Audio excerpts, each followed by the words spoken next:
Magnus Carlsen was playing with white, Anish Giri was playing with black. Okay, not too much to talk about this one. I mean, the Queen's Gambit declined at the top level is one of the most popular openings so far. Yeah, so knight c3, and here black has a number of possibilities, especially at the top level how he's playing, but here in this game Anish decided to play c5.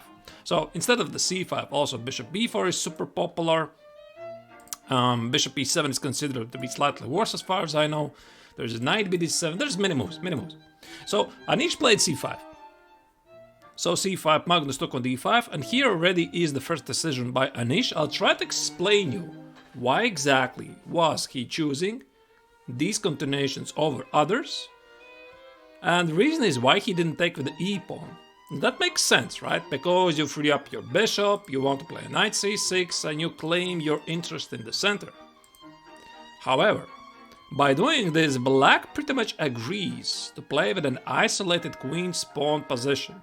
So either it is d takes on c5 immediately, or for example g3, I don't know, knight c6, bishop g2, let's say something super aggressive, bishop g4, takes, castle, and for example something like this, and this. Yeah, a very fast forwarded to potential events, and here you already see that the isolated queen's pawn's position is one of the most feared things, especially among the professionals, because white is going to take care of this outpost on d4, then try to target this pawn on d5, and usually black needs to be very active, show some very specific things what he has for this isolated pawn.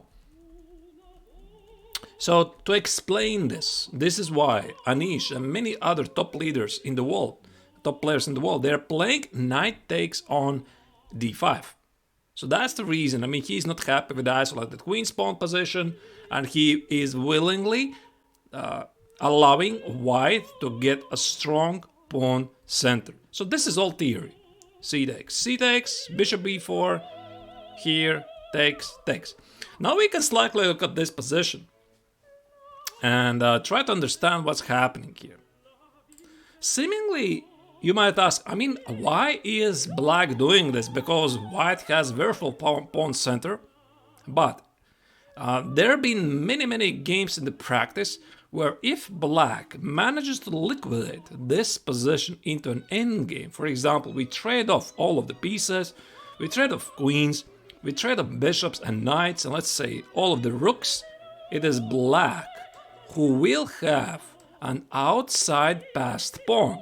So let's imagine we are having this position in a pawn's endgame, with the king on d6, with the king on d3, and all of the pieces are gone. It is black who will organize a passed pawn, and while white will be busy trying to get there, black can try to get through at the center and take these pawns at the king side. So that's in theory, so you at least understand why black is very often happy to go for this position.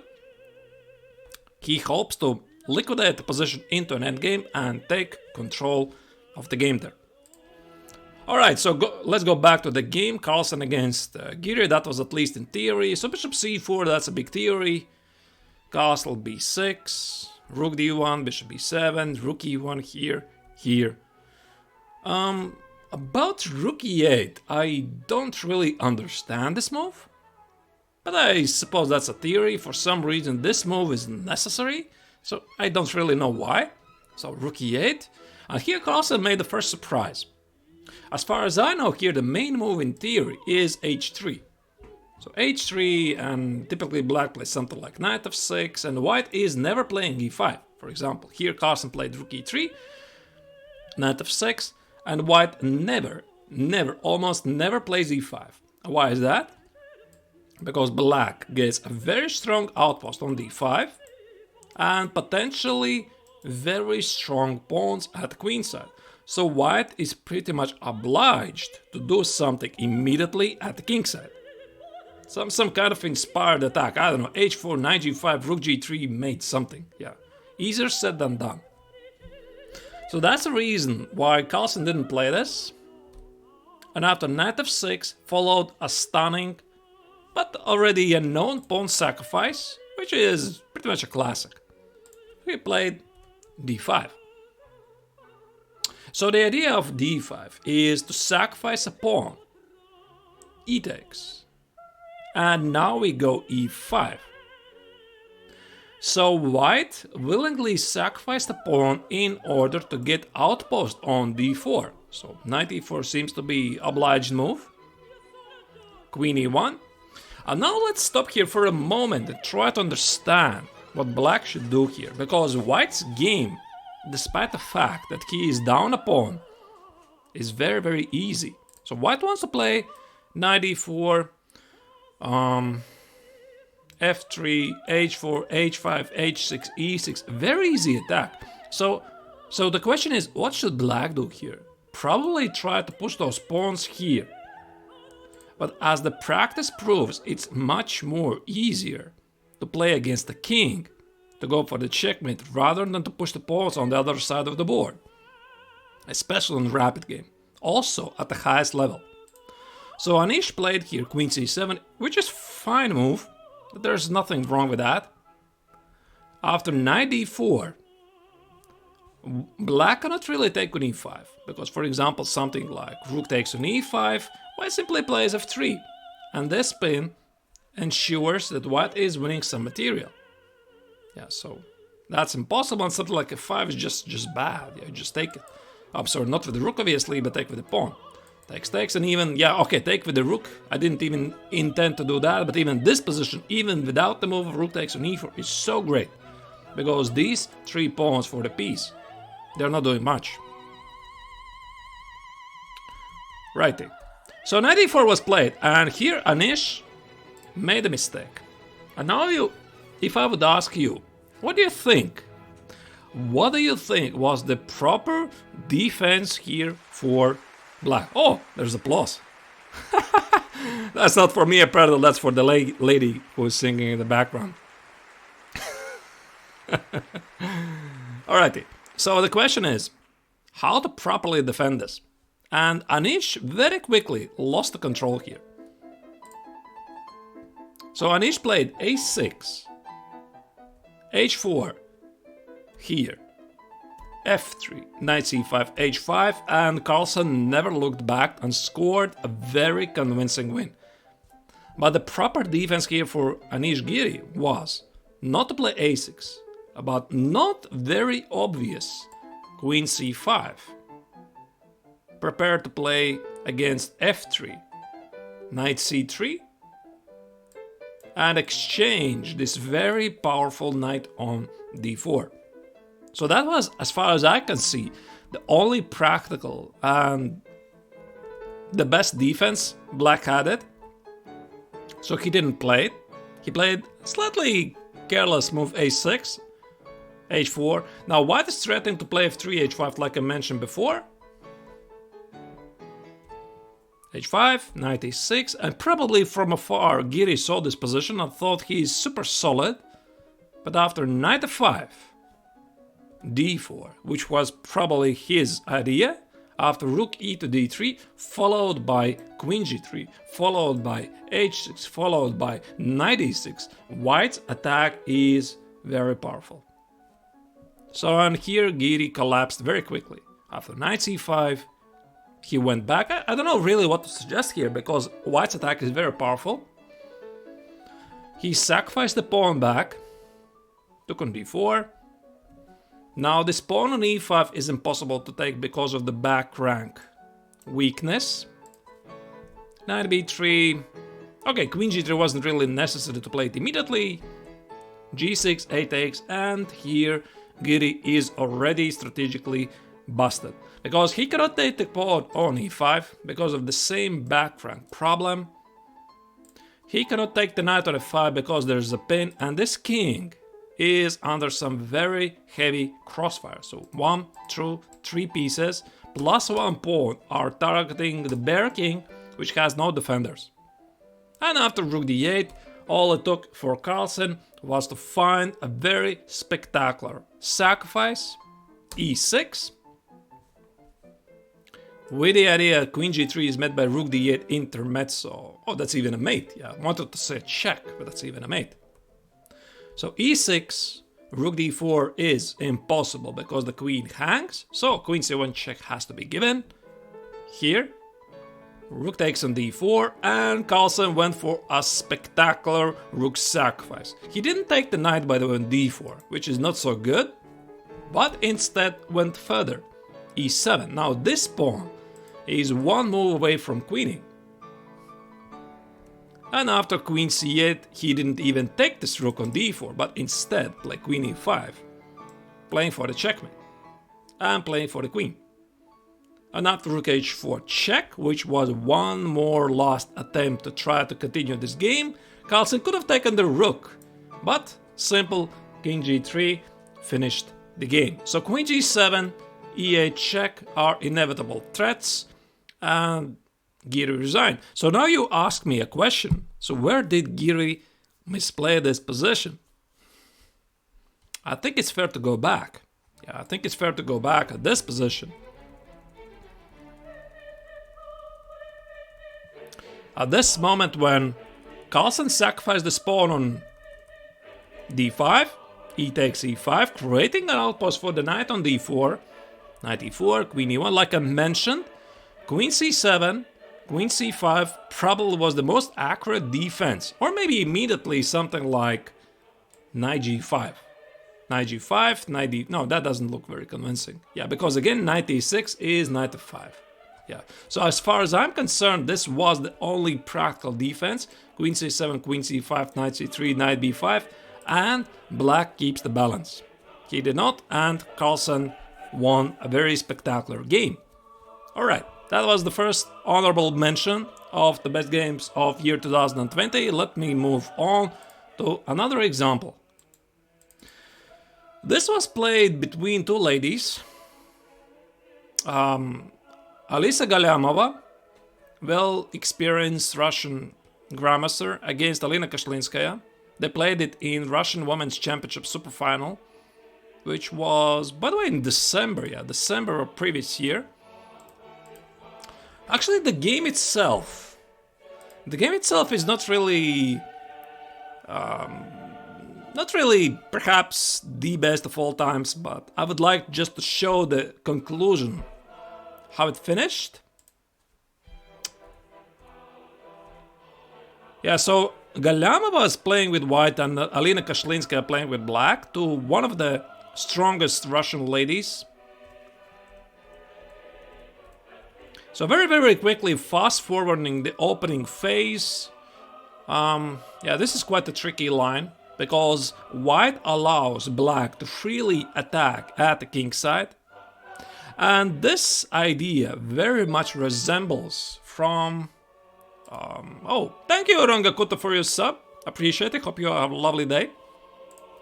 So this idea very much resembles from the closed French. So what's a closed French? So for example, very briefly, I'll show you this idea here in the closed French. I know this because I've played this for many years. Knight e2, knight f6, knight f3. c5, here. Very quickly, fast forwarding. It's not really that relevant. Just want to show you this idea. And this line is considered to be better for black, because typically white is targeting all of the pieces at the king side. Knight f1, h4, knight h2, bishop f4, knight g4, h5, h6. I mean, all of the pieces are attacking the king, and yet black marches with everything he has got at the queen side. So now you know this story. So let's go back to this game. You'll see some resemblance actually. So here, these two ladies, they're playing, what is this? I don't know, some kind of a king's Reti, switch to the English, and then switch to the, what is it, King's Indian. I'm pretty sure you already recognize a very familiar position. We are essentially playing the same position. This is the same position I just showed you, only with colors reversed, and black has the extra... No, I'm sorry, white. White has the extra tempo. So rook e8, knight f8, h5. Everything I showed you now is executed the same from the other perspective. So white calmly knows there is nothing at the king side and continues seeking the game at the queen side. So seeking to open the position, seeking to create targets, at the same time watching out if no direct tactics will go on at the king side. And at the same time, white is creating threats at queen side. However, there is one very minor little thing. This kind of strategy, it can be approved by the engines. It's so difficult to play this when you're playing as a human, right? Because you are watching all of these forces which are gathering around your king, and even if you know that there is nothing, I mean, computer supports, and you know this because you have analyzed these types of positions, it's so difficult to play this because you're getting scared. I mean, engines, they don't get scared. They just take the pawns and march forward to the queens. A human being, it's not so easy. So this is exactly what happened in the game. And Galliamova was playing perfectly for some moment, taking the pawn on a6 and simply ignoring what's happening at the king side because there's nothing. And Kashlinskaya was seeking ways to get through. Yeah, some not really French advance, I would say the close French. Something similar with the French defense. So knight e6, and she was just trying to prepare this big attack, and Galliamova was just focusing on pushing that pawn. Knight g4, knight e1, queen h4, here and here. And finally, white crumbled under the pressure. And this is exactly what makes the difference between human beings and an engine. Because if I play this against the engine would say, there's nothing, there's no threat on h3. So I'll just push forward the a pawn, a6, a7, take the pawn on c6. No sacrifices are incoming. But if I'm sitting for white, I'm looking at this position. I have to evaluate. There is a threat, maybe knight h3, retreat, take on h3. There is maybe some spectacular sacrifice on f3. There maybe is some kind of another sacrifice. I don't know. I mean, how exactly? So this is where Galliamova crumbled. She played h takes on g4, which is a bad mistake. And after g3, here, she realized that now knight f3 is a very big threat, combined with king g7, rook h8. Bishop retreats and simply mate. And f4 already was, just a sad move because there was nothing better, and the game ended in a spectacular fashion. So Kashlinskaya continued, very powerful attack at the h file. I just want to show you the way it finished. Rook c7, knight f1. I don't believe that Galliamova believed that this position is holding, because you never go for such kind of position with white and believe that it's holding. Pretty sure she just misevaluated the position. And after bishop b7, bishop h3, here, here, here. Now, we have gotten to the grand finale, and now the question is, what should black do here? This is essentially why we are solving puzzles, why we are recognizing the patterns, and without it, it could be quite difficult to find a winning blow. But here is a very spectacular winning blow. Black to start to win, black to start to play and win. Bishop f1 seemingly is nothing, and let's not forget that a8 queen is also a threat, trading this rook which is attacking the king. And here Kashlinskaya played the stunning move, queen h1 check. Yay, Noam, exactly, queen h1. Sacrificing a queen for nothing? Yeah, and after knight takes on h1, the idea is revealed that the king is forced to go to the h2 square under this h-file. Yeah. And after king h2, yet another sacrifice. Bishop takes on e3. And here I think the game ended because Galliamova resigned, but I would like to show you the possible conclusion that after queen takes on e3, I could go knight f4 check, here, take, and mate. I mean, this is lovely, really lovely, although, yeah, deflection, exactly, deflection, Steve. This is a really lovely example, although, technically, White at some point was winning, but human nerves decided the game. Alright, let me show more. Yeah, one of the best games, also in my point of view, are played between, obviously, best players in the world, and this time it was played between Nepomniachtchi against Magnus Carlsen. They played this game in Legends of Chess Final Four tournament, one of those tournaments of Chess 24, which is organized by Magnus Carlsen. And this was one of them. So knight f3, d6, here, knight e4, here. Open Sicilian, open Najdorf, nothing new. And here, Nepomniachtchi fires out rook g1. Yeah, this is actually quite funny story about the open Najdorf, because in the Najdorf, in this position, has been tried out pretty much every single possible move there is. So the theory is, the old theory is bishop g5. Yeah, it started with bishop g5. Bobby Fischer played bishop c4. Then there's f4. Then there's the English attack of bishop e3, f3. Then there's some weird h3. No, h3 actually is not weird. It prepares g4. Then there's immediate f4. Then there's a4.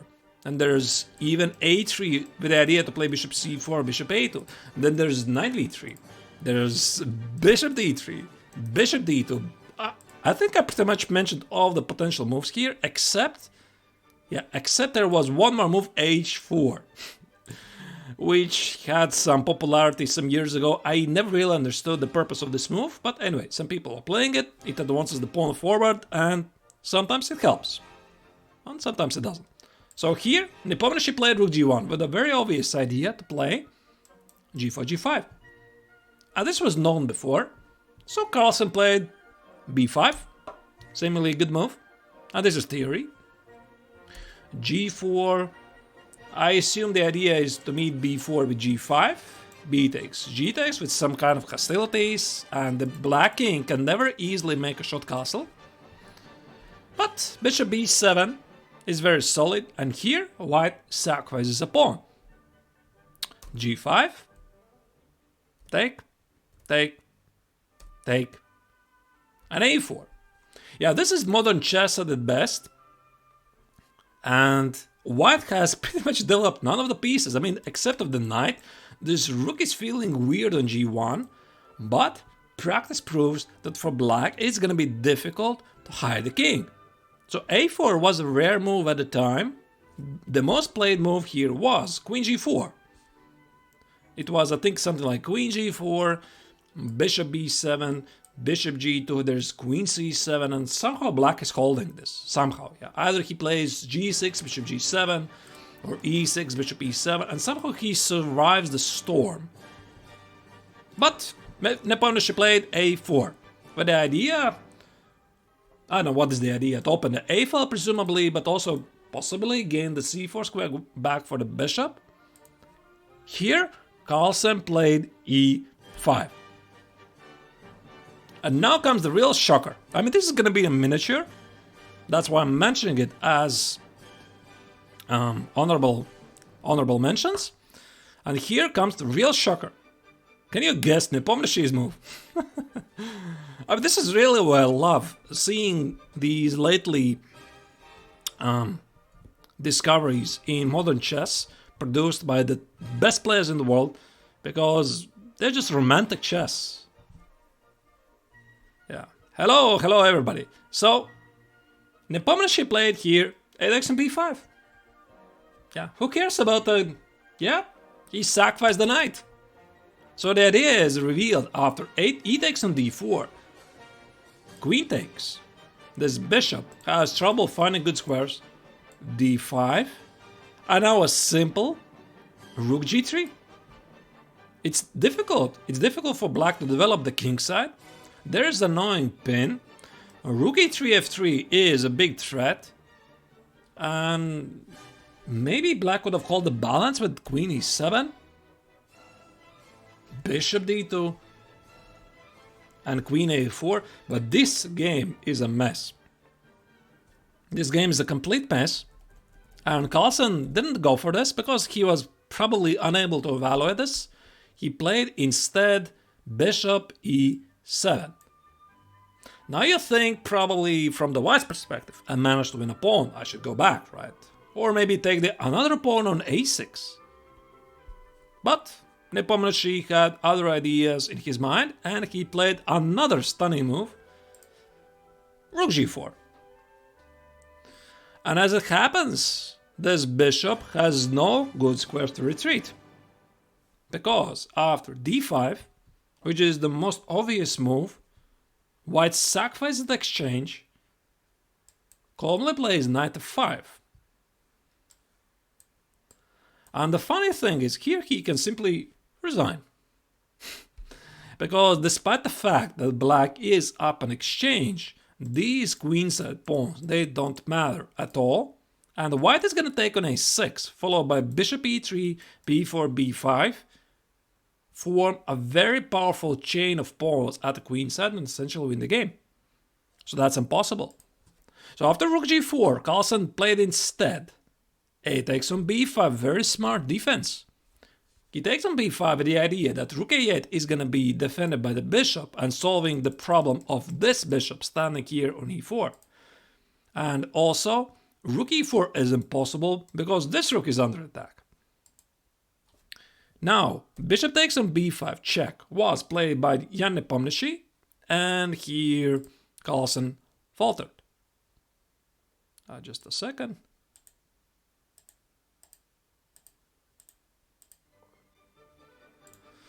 Yeah, so bishop b5 was played, and Carlsen played a seemingly normal looking move. He played knight d7. And knight d7 apparently is a mistake. He had to play king f8, and the reason is so crazy that I'm not gonna even explain. So king f8, the idea is real that after bishop d2 takes, black has access to d5. You might ask, where's the difference? So the difference is that after knight e7, bishop d2, rook takes, and d5, there's,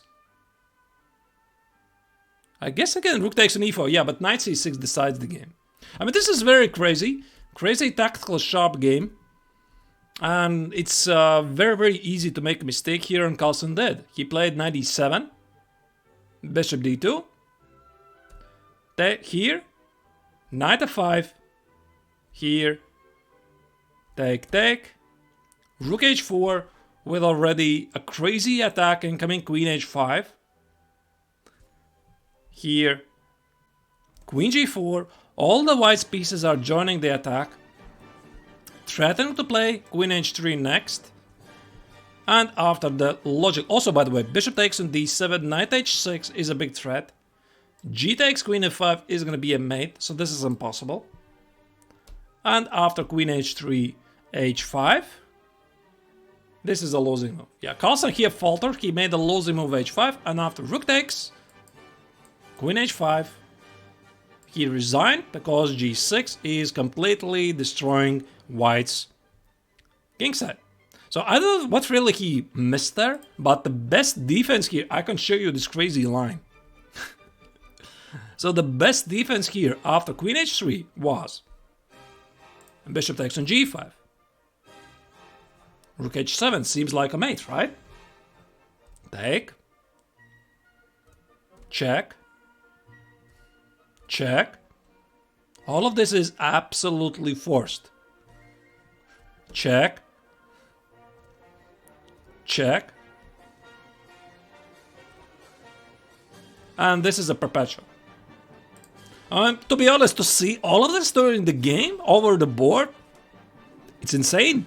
It's insane, but of course this was better than the h5 immediately, so I don't know where Carlsen made this mistake, so this is going to remain an honorable mention of the best games of 2020, how Nepomniachtchi crushed the world champion in a spectacular game in the spirit of Mikhail Tal. Alright, more stuff.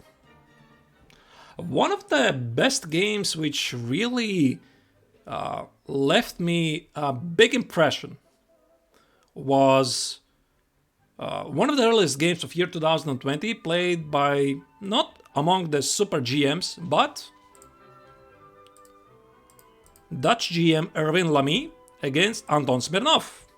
Anton Smirnov is one of the leading, I mean not one of the, but already the leading player of Australian chess, age 19, rated about 2,600. Erwin Lamy has been a household name from Netherlands for many years, and one of the leading players, and also a great coach himself. And they played this game in 2020 Tata Steel Chess B tournament. Lamy was playing with white and Smirnov was playing with black. Again, the Slav defense. Bishop g4, queen b3. Yeah, I don't know about queen b3. I suppose that's some fashion. I've played myself move knight c3 here, but okay, queen b3. So the idea is to get rid of this pin as quickly as possible. Knight e5, here, here, take, take, and here. Again, this is all big theory, not gonna explain all of this in detail, so we are getting to this position. And seemingly black is solid, but white has the open A file and potential to open the action in the center by playing a timely e4 and take more space control. Knight a6 was played by Smirnov with the idea to reposition the knight on b4. That's why Lamy played bishop d2, here, here. Yeah, again king e2. I really like these positions, and sometimes for a club level player this is quite difficult to explain. Why sometimes very good players they play king e2? Why they just don't play short castle? But again, remember, the reason why either of the sides is making a castle is, rule number one, is to bring the safety the king, and rule number two, connect the rooks. So if there is no danger for the king, sometimes it makes sense to leave the king in the center. King e2 was played here, here, here, knight c4, threatening to play knight a5, and here comes the first move, c5.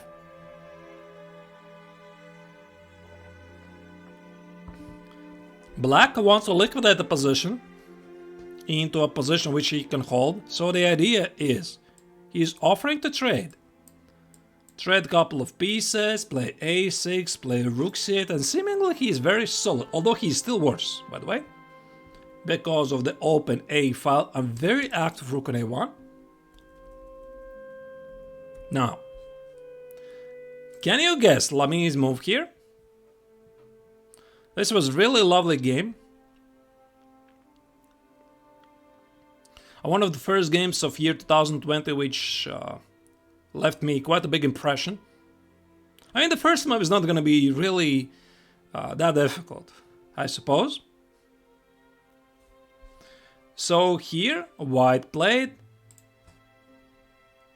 Rook takes on a6. Yep, Steve, exactly. This is what happened. So the idea is revealed that for the sacrificed exchange, white gets a very powerful pawn formation. These pawns on a6 and a7, they're weak. They can easily target it, and white can easily gain more space. So black played here, b4, here, e4, exactly fighting for the space advantage which I mentioned to you. Knight b5, here, and here. And now we look at this position, it may seem black is doing okay, right? I mean, he managed to defend the pawn on a6, and it's not really obvious how white is gonna continue, because knight a5, rook c7, knight c4, rook c6, that seems like a draw. But white can also fight for the space advantage at the center, at the king side as well. This is exactly what Alami did. Play d5, securing the d6 square for the knight. Now the knight comes here, strengthening the center. Yeah, if black is already making such moves as h5, this pretty much signals there's nothing better to do for black, because he cannot really take on d6. This is gonna create either c takes or e takes, very powerful pawns, and the second knight will find a way to be improved. And now the king is improved. Slowly but carefully, yeah, knight b5 already was a forcing move. So the idea was, if black is going to take with the rook, the king comes here, and the second knight joins the d4 square. So black tried to close it, build some kind of a fortress, and the critical move arises here. So after rook d7, bishop e7, king e3, and king e8. Seemingly black again is doing fine. So with the idea that rook b7 will be met by rook b8. Take, and maybe, just maybe, black can hold this. Knight e4, king d7, somehow everything holds.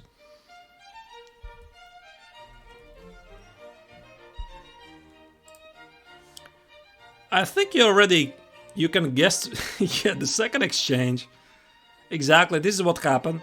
The second exchange sacrificed rook d6, and black has to take, because knight e4, this pawn is going to fall. Take. And look at this position. White has sacrificed 2 exchanges for the rook, and yet these rooks are completely powerless. Completely. So white just continued to improve the position. Slowly, gradually.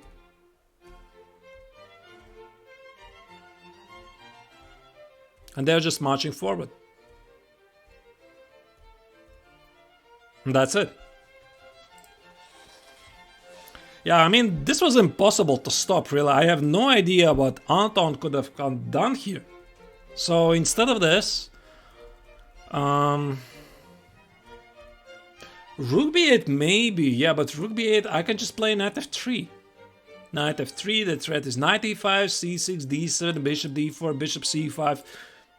These positions, they don't hold. But again, you have to give quite a lot of credit for the Dutch GM, who found 2 very beautiful exchange sacrifices in one game. So this is number 1. Taking very powerful pawn center, fighting for space advantage, securing his domination in the center. And then comes the second one. Rook d6. Right. Alright. So, probably it's time to move on to the best games I selected myself as the best of year 2020. So these were honorable mentions, which I like. There's some couple of other good games. Erwin Lamy. Yeah. He's not a super GM, he's just a very good GM. As far as I know, a third edition and the second of Anish Giri. As far as I know. At least he used to be. So very good GM. You're welcome. So here's going to be the number 5. Number 5, the 5th game of year 2020, at least the way I treat it. This is the game between Anish Giri and Jan Nepomniachtchi. Hey, Jan Nepomniachtchi is going to be mentioned a couple of times. I mean, he is one of the best players in the world, so there's no surprise that sometimes his games are getting in various tops. And this was the round 1 of the FIDE Candidates Tournament. You remember, right? The tournament, which was held in Yekaterinburg, end of March, beginning of April, previous year, which unfortunately got halted because of the first wave of coronavirus. The entire world was shutting down, and this tournament was among them. They played half of the tournament. It's still to be resumed. Right, so this was the first round played between Anish Giri and Nepomniachtchi. Knight f3, knight f6, c4, c5, knight c3, knight c6. Now, I know quite a bit about this opening, probably not at the top level, because I've analyzed this line many years ago with a couple of my students. And here, Giri went for d4. C takes, knight takes on d4. So black's idea, white's idea typically is to fight for space advantage and play e4. For example, I would do something not ambitious, right? I would play something like d6. White is gonna play e4. I don't know, g6 maybe, bishop e2, bishop e3. Now I can tell you this. This is a very dangerous position from strategical point of view for black. I played this myself a number of times with white. For black, it's difficult to find a great plan. This Marozzi bind structure, I even organized a special bootcamp about how to properly play the Marozzi bind. You can check it out. My YouTube channel is still there.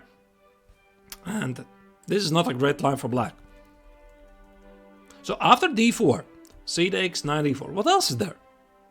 So this is the reason why black plays e6. Now, d5, I don't really remember why it was not good. I think the simple reason probably is takes, and something trivial as bishop d2, I would imagine. And black is left with a weak pawn on c6, which can be targeted by g3, bishop g2, rook c1, and white has a very easy game. Or maybe something else, I don't know, maybe something like queen a4, doesn't matter, nobody plays like that. So e6 is the best move here. e6 is specifically directed against e4. So e4 is not really that great. It is possible. e4, bishop e4, takes, bishop d3, and what's the best move here? I think it's e5. Yeah. Last time I checked, this line is harmless. Oh, from Russia with love. Thank you. Appreciate that, Dexter. So this wasn't played in the game. e6, and here Giri went for g3. Yeah, there are a number of good moves here. There is a3 move, stopping bishop b4, and preparing to play e4, but black is doing fine, and g3. Now this is a very old line. It used to be quite popular many years ago. This is symmetrical English. Chess.com says it's anti-Benoni Spielmann defense. I mean, I don't know about that. I would just say this is symmetrical English. c4, c5, knight f3, knight f6. And white very quickly goes for d4. So white plays here g3 with the idea to position the bishop on g2. And again, let's imagine we don't know what we're doing here. And we're playing something like d5. C takes, e takes. And now this is, again, one of those dangerous positions for black where white very easily gets a good play against this isolated pawn on d5. And this is a great outpost on d4. Something like short castle, h3, bishop e3, or maybe b3, bishop b2, e3. This pawn is gonna suffer. And if black plays something like d5, c takes, knight takes on d5, again, simply knight a6.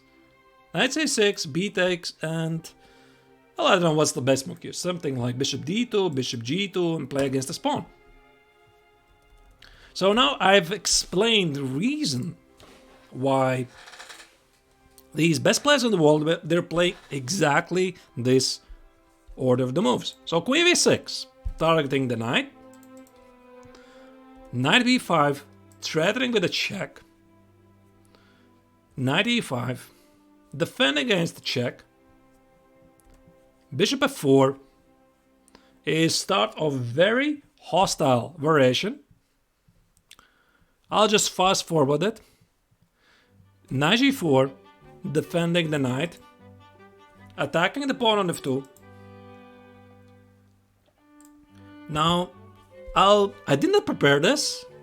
I should have probably. There was one very nice game. I think it was queen a4, was it? Or maybe I mixed up. Anyway, the story is this.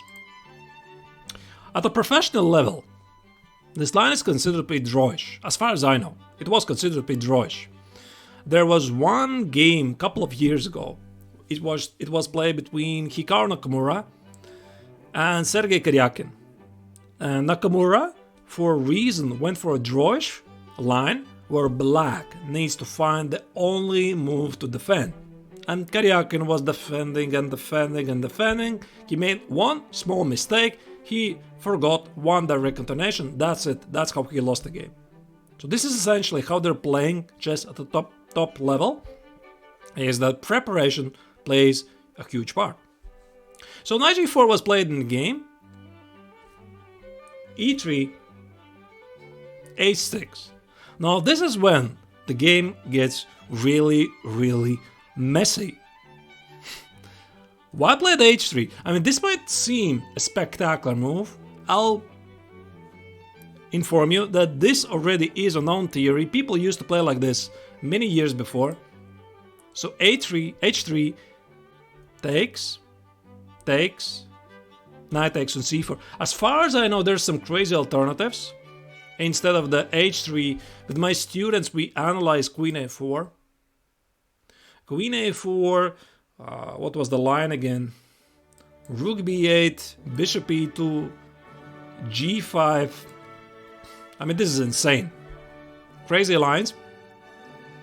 But since Nepomniachtchi didn't play it, I assume that black is doing fine here. I'm sorry if Giri didn't play this. So what happened here after a6? He played h3. Takes, knight c4. Now imagine this. This line bears the reputation of a drawish line. As far as I know. So everybody before this game, prior to this game, used to play like this. Queen b3.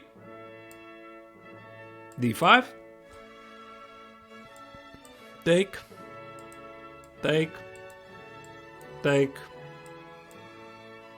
Check. And somehow this ends in a draw. Although it's opposite color bishop. Endgame already trade a couple of pieces, everything is equal. It's almost a symmetrical position. And this was a way how very good GMs were making draws prior to this game. So queen b3 was automatic response. And suddenly Giri plays rook c1. So rook c1 was, as far as I know, a novelty at the time. A new move. So what to do here for Nepomniachtchi? Knight takes on b2 is not a good move now, because now queen b3, something like knight c4. Yeah, it just simply drops the piece. Bishop takes on c4, and something like, I don't know, knight a4 is simply, just knight a4, rook takes on c8. Okay, that's very bad. That's very bad. Yeah, so knight takes on b2 is an obvious mistake. You cannot take it. So the question is, what happens here after d5, which was played rather quickly by Jan Nepomniachtchi, and b3. Now imagine yourself in shoes of Nepomniachtchi. You're playing in a candidates tournament. This is round 1. You're playing supposedly a drawish line. And there is no secret, probably, that your opponent has prepared something, a surprise, otherwise he wouldn't win for this line. And there you go, he played rook c1, this is a novelty, you don't know this. And he plays it very quickly, very confidently. So what do you do here? So your opponent just quickly played b3. What do you do here? If you're Nepomniachtchi, what do you do here? The obvious choice seems to be knight d6. Yeah, of course. Yeah, knight d6. With the idea that if white is going to take bishop takes on d6, bishop takes on d6, bishop b5, so what? I mean, just play bishop d7. It's completely fine. Couldn't be bad. But I think the reason is that after knight d6, Giri had no intention to recapture the pawn on b5. He was sacrificing the pawn and going for the kingside attack. And after the very smart g5, it's very difficult to suggest a good plan for black, because white is going to play bishop on d3. So let's say something like bishop e7,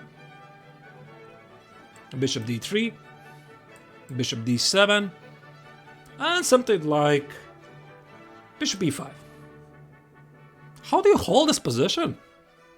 Short castle. I mean, for black? No. You don't want to make a short castle here. How do you defend the king side?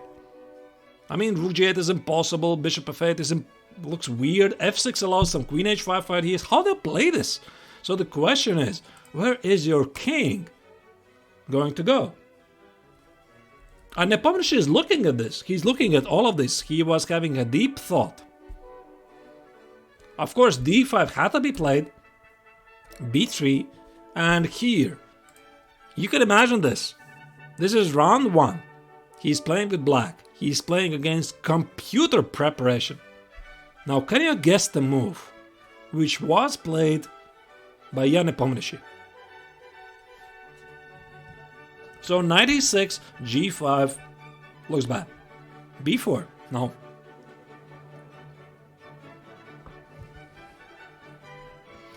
b4 would be... No, d5 already stands. It's already on the board. So d5, b3, this already has been played. This was a very nice idea, prepared specifically for the candidates tournament by Giri or his helpers. e5. e5 allows knight takes on d5. No, that's not going to be good. Knight a5. Nah, it's not looking good. By the way, the question is, what if you're going to position, let's say, the knight on a5, how it's stopping the same idea of g5, bishop d3? d4, I just take the pawn on d4.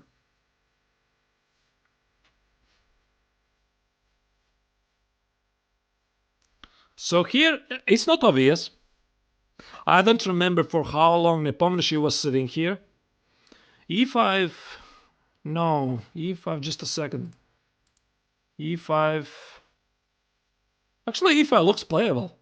e5 and probably b. I was thinking knight takes on d5, I just missed this check on a5. Actually e5 looks interesting. But if I take here,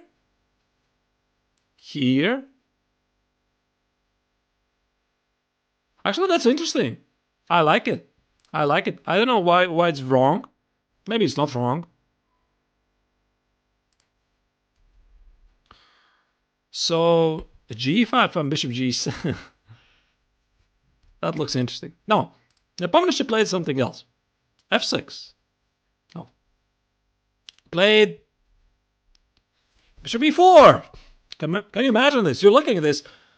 You're like, what? He plays against computer preparation. He sacrifices a piece. First round of the candidates tournament. Giri very quickly took the piece. He was still within preparation. He took it. B takes on c4. Rook h3 was the response with the idea to play queen a5. Bishop e5. Here. Queen a5.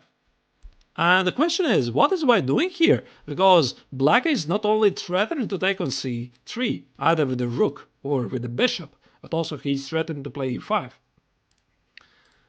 Giri was still within the preparation. Can you believe this? So he played bishop e2. And I remember this.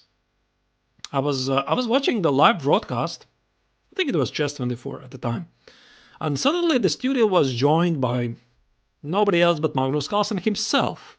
So world champion was watching the game of that guy playing this game. And he couldn't really understand what's white's idea here. So he said, I mean, what's going to happen here if I just take with the rook on c3 or if I take with the bishop on c3? So where's the white's idea? And all the experts in the studio, they were completely clueless. So where's the idea? So Nepomniachtchi took with the bishop, took with the rook, and Giri instantly responded with king f1. And everybody in the audience went, oh wow, that's the great idea. So this is really a great idea. White's bishop on d4 apparently is much stronger than the rook on c3. Just a second.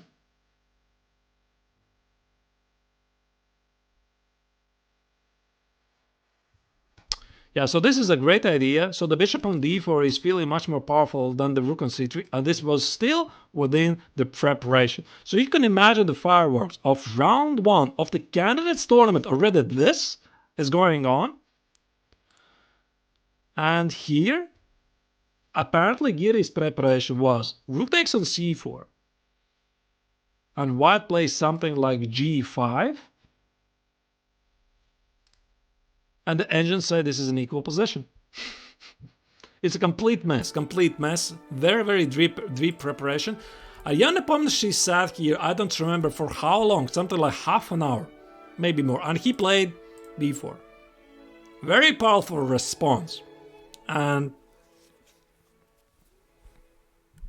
Giri started to think like this.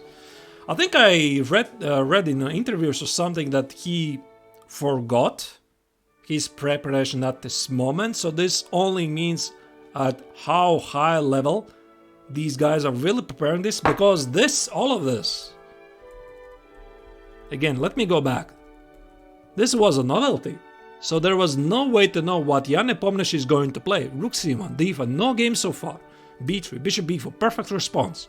Rook a3, f6, queen a5, bishop takes, king f1. This is a perfect response. And apparently he had not either prepared or he forgot to play to prepare against b4. And the game proceeded like this. He played g5, e5. Again, it's quite tricky here. I mean, you might ask why black is not really keeping the rook, right? I had the rook here on c3. Why don't I just play rook a3? Yeah, but the question is, what are you going to do after g5? Let's say g5. And probably something like e5. Takes. Check.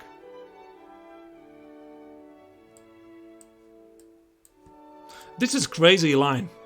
Absolutely crazy line, and somehow black cannot keep the rook on a3 alive.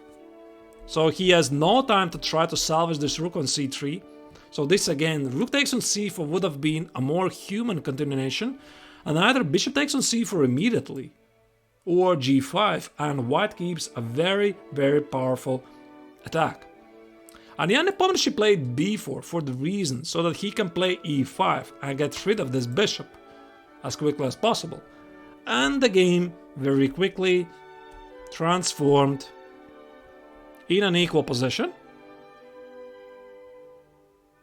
Yeah, here I don't know why really Giri didn't take the pawn on d5. C takes on d5 was an obvious choice, at least to me. So he played queen b1 and a very bad move, queen d3. So queen d3 was a big mistake. His idea was that queen takes on c4, rook takes on h7, but still here, by the way, rook g8, black is better. Take, and king e1. So this didn't happen, but what he blundered a very powerful response from black in an already very beautiful game. Black here played b5. So the idea is revealed that this pawn cannot be taken because c2, c1, black simply promotes. Queen e5 is... Sure, why it's bad, really? Probably bishop b7, queen b5, and bishop c6. So here, here, here, here, here, and this is a check. So this doesn't help white. And the game ended like this. Nepomniachtchi managed to keep extra pawn and he went on to convert the game. So I'm not gonna follow this game until the end. I think it was the most exciting part was this opening phase, this theoretical struggle. And Nepomniachtchi was facing very powerful novelty and he wasn't afraid to meet it over the board and he won it. Alright, so this was the game number 5 of year 2020, among my best games. So let's switch over to game number 4. That's quite funny, actually. I didn't really intend to include so many games by Dutch GM Erwin Lamy. But apparently somehow he made it in the top 4 of my list.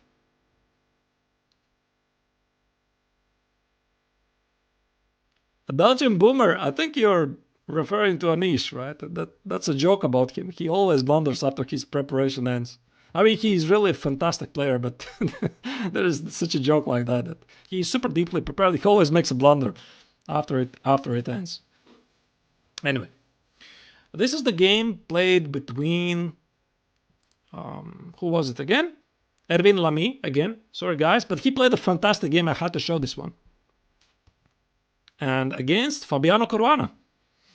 So Fabiano Caruana, Fabi, one of the best players in the world, World Championship title challenger in 2018. He played the match against Magnus Carlsen, and he's been many years number 2 in the world, one of the best. So here, Lamy played this game against Fabiano Caruana in German Bundesliga. I think it was September. Yeah, this September. They organized a special round-robin tournament among the best German teams. Yeah, actually, this reminds me. I'm still playing in the highest German Bundesliga with my team, Speyer Schwegenheim, and we were once playing in Hockenheim. Yeah, in Hockenheim Ring, there's this very famous track in Germany with Formula 1 racing track. And we were playing chess there. Yeah, there was obviously no formulas at the time. And my team was playing there, and we are traveling together with Baden-Baden team. Yeah, one of the, if not the strongest team in the world. So Baden-Baden team is the many times German champion, and you can imagine their lineup. I'm arriving at the playing hall, and I see Vishwanathan Anand for the first time in flesh. He sits at the 3rd board. I was like, what? 3rd board. Yeah. Fabiano Caruana, I think he was sitting on the 1st board. I don't remember who was sitting on the 2nd board. Maybe it was Maxime Vachier-Lagrave. I don't remember. So Anand is sitting on the 3rd board. And in the team there are 8 players. And in the last board was sitting, I think, Arkady Naidic, 2700. Yeah, so that's the level of German Bundesliga, highest league. Super strong. And Baden-Baden is just one of the best teams ever. So again, this is the context. Erwin Lamy was playing this game against Fabiano Caruana, against Baden-Baden. No, Magnus doesn't play. Magnus doesn't play in German Bundesliga, as far as I know. But all of the others pretty much play. I mean, Fabiano Caruana plays, Maxime Vachier-Lagrave plays, everybody plays, as far as I know. Even Kramnik started to play in some 5th league for a very good team, but now he quit chess, so I don't know. Anyway, they play this game. Again, it's going to be Queen's Gambit decline. And here, Caruana suddenly played h6. I don't know what to make of this move. Interesting move. Bishop f4. Here, c takes. C takes, and the idea is that after e takes, white can already think about making a long castle. e3, queen c2, long castle, bishop d3. And because of this pawn on h6, he will have easier time to pass to get through at the king side. Knight takes on d5 was played by Caruana. Here. Here. g3. Take. Take. Here. Now, this is not theory. I don't know what is this. I'm pretty sure they were experimenting already starting since move 5 because nobody really plays h6. I have never seen this move before. But there's apparently some big idea behind this move. Whatever it was. I don't know. And we are down to this position. Bishop a5. And Black wants to play c5. Knight c6. Maybe something like queen e7, e5 and fight very hard in the center. So what do you do if you're facing one of the best players in the world and you want to show him that also you can play creative chess? Any ideas what you would play here? Imagine you're Dubov. This is going to help you a little. Because Daniil Dubov played some of the best games of previous year. I mean, all of his games, it's incredible. When I look at his games, he's Tal reborn, I don't know. c4? c4 is a good move. It's not a crazy move. I'm asking for a crazy move here. Now have a look at this position. No, bishop h6, no. No. Not bishop h6. Yes, here we go! g4. A complete change of strategy.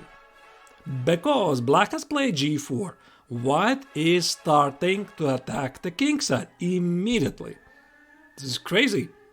And this is immediately promising quite a lot of fun. So Caruana responded naturally. He played c5. This is an okay move. Rook g1. There you go. So this is the big idea. Knight c6 was played. D takes to relieve the pressure in the center. e5. Queen c2. And here Caruana made a mistake. He miscalculated or he misevaluated the position. He thought it's probably a good position because the white king is stuck in the center, so I should try to get to it.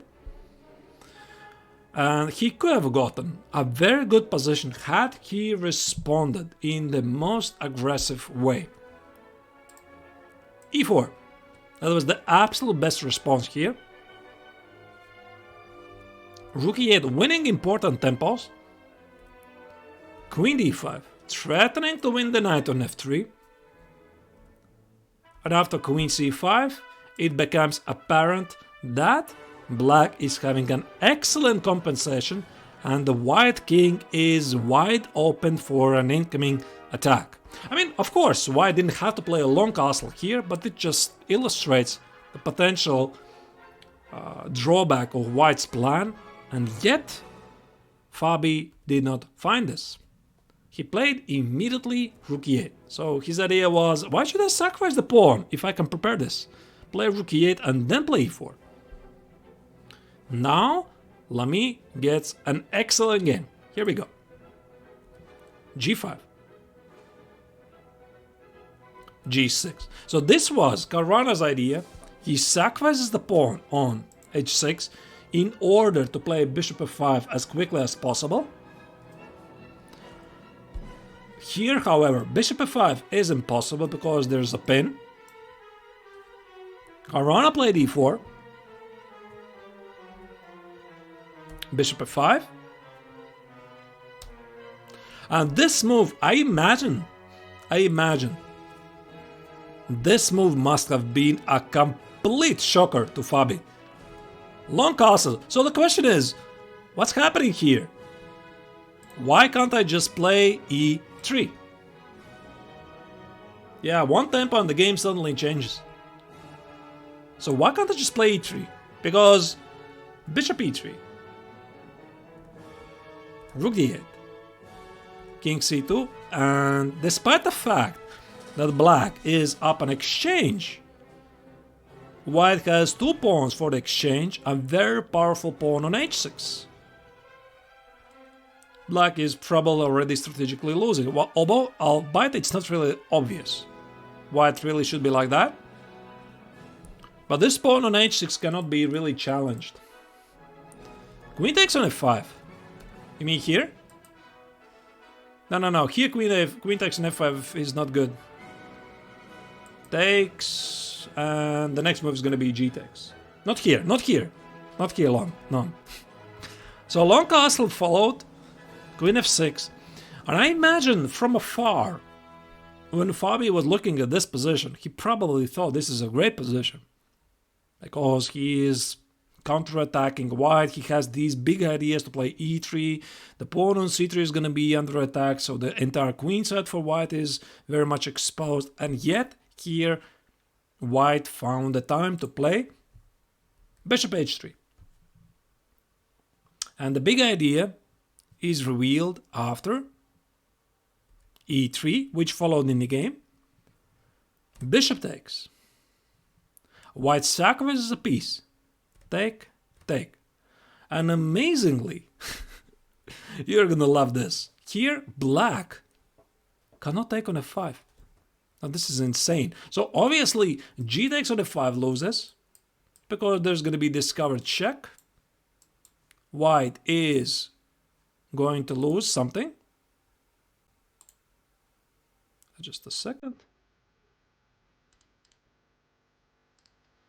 Yeah, so this doesn't work. And a queen takes on f5 is more pretty line. Takes. Check. King g7. Now, can you find a win here? White starts and wins. Now this is going to be insane.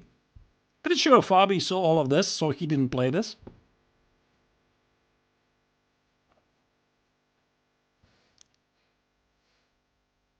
Thank you, Just Hunger.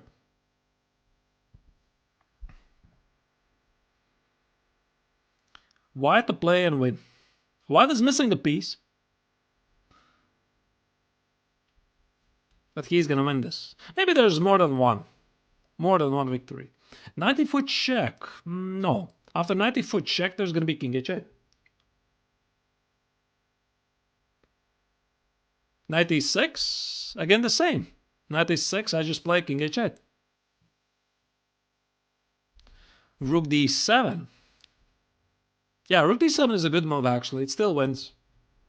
It still wins, yeah. Rook d7 is the human move.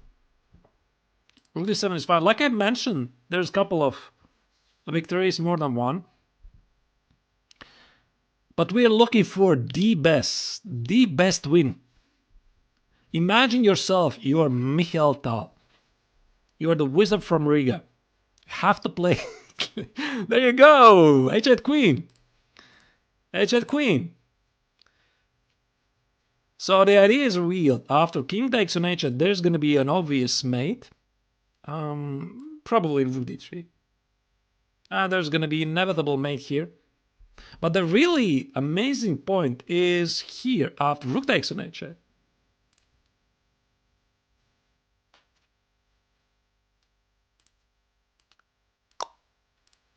Knight h7!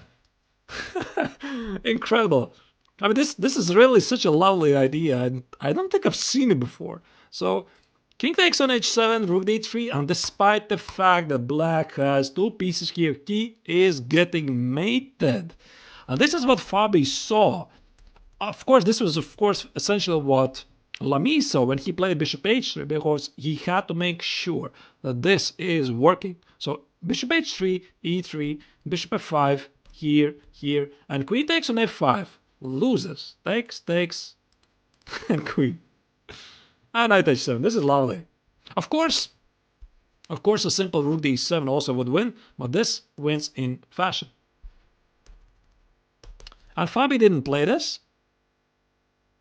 He tried to confuse the matters with rook e5. I think around the time he probably already thought, why did I go for this position? How do we continue the attack here?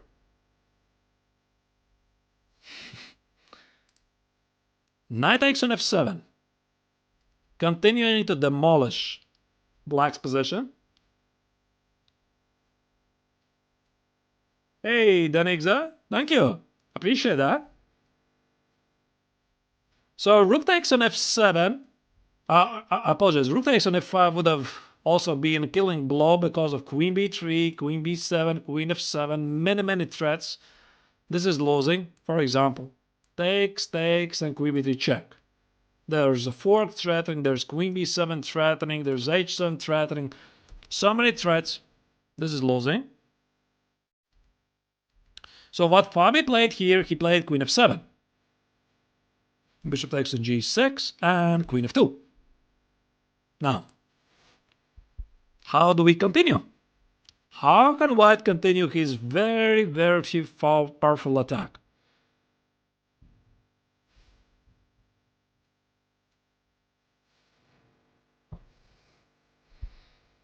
Yes, bishop f7. Exactly, this is what happened in the game. The only move which is winning. No, bishop f7. So king f7 is going to be a mate. Either rook g6 or rook g8. This guy is going to get mated. So bishop f7 opens the way for the queen. After king h8, queen g6. Fabi had to give away the rook, not to get mated immediately.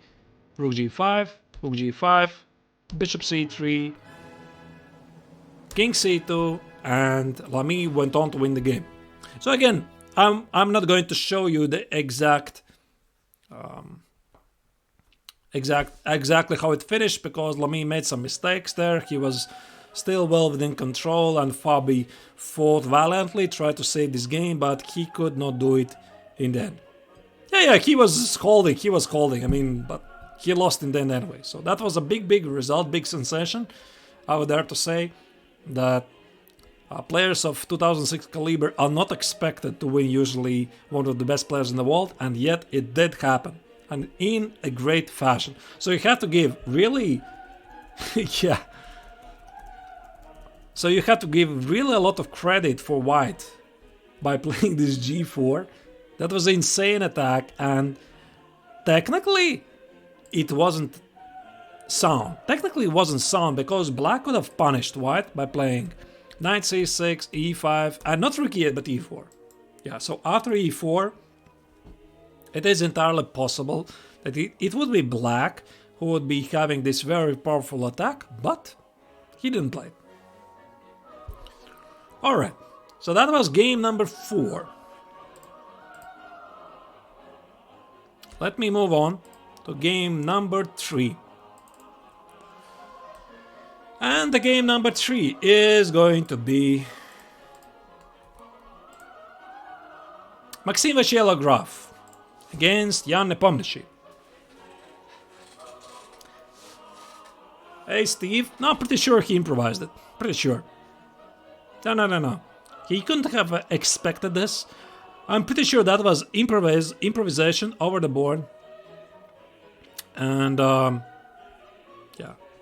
So he decided, okay, this is funny, I want to try it. Yeah, this is going to be a candidates tournament. The final game So Jan Nepomniachtchi was leading the tournament 4.5 out of 6. I mean, +3. Yeah, otherwise it lost the tempo, sure. But circumstances change. And like I said, it wasn't really a sound idea, but his opponent has to react. I mean, wait for it, because we are gonna have a couple of more crazy games upcoming. So this is game number 3, like I mentioned, Maxim Vachier-Lagrave against Jan Nepomniachtchi, round number 7. So Jan Nepomniachtchi is playing with black. He is having a great tournament. He crushed Anish Giri with black, which I showed you a couple of games before. The fifth best game, according to me, of year 2020. And they're facing this in the 7th round. And it already, I think, was it? Yeah, I think already it was clear that the tournament is going to be halted. Maybe I'm mistaken. I think it was already clear at the time. And it was difficult to play this at the time, because entire world was talking Caruana, left and right. Everybody was shutting down, and there was a very big pressure against FIDE at the time to close the tournament.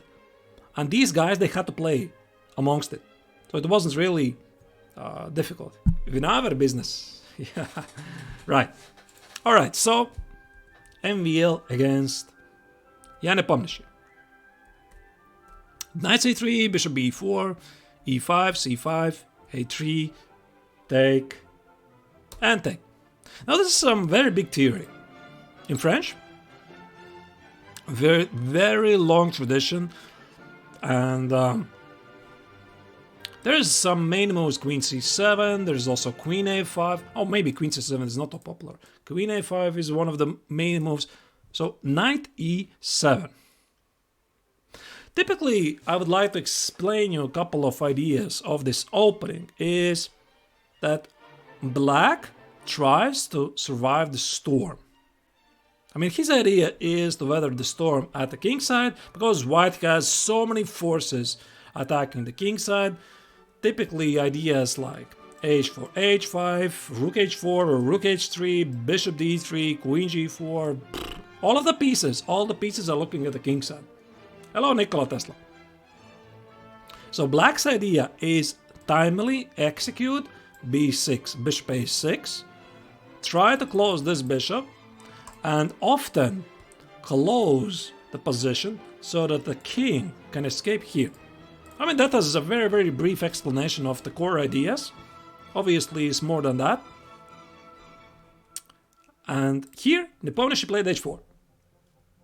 Again, I don't recognize is this the main move, but this idea is a classic. White is fighting for space advantage immediately at the king side, seeking some targets. Queen c7, h5. Now this is not a blunder, because c takes, queen c3, queen d4. I think it becomes quite apparent that white is having an excellent game, a very good development, while black has none, and it's not really clear where black is going to position his king. So, quite obviously, Nepomniachtchi didn't go for this.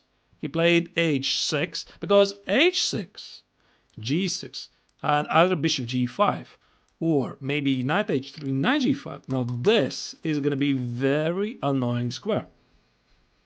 This is why he played h6. Rook b1. Here, yeah, here we go. Nepomniachtchi is trying to execute this idea to play bishop a6.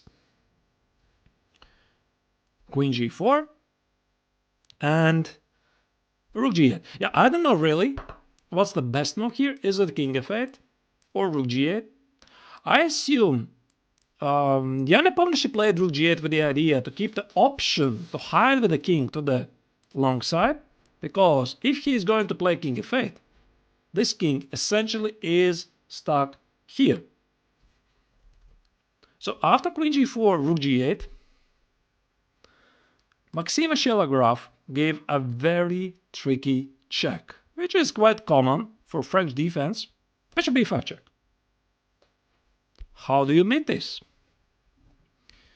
And the idea is very tricky. So you might think, why Maxime play bishop b5? What do you think?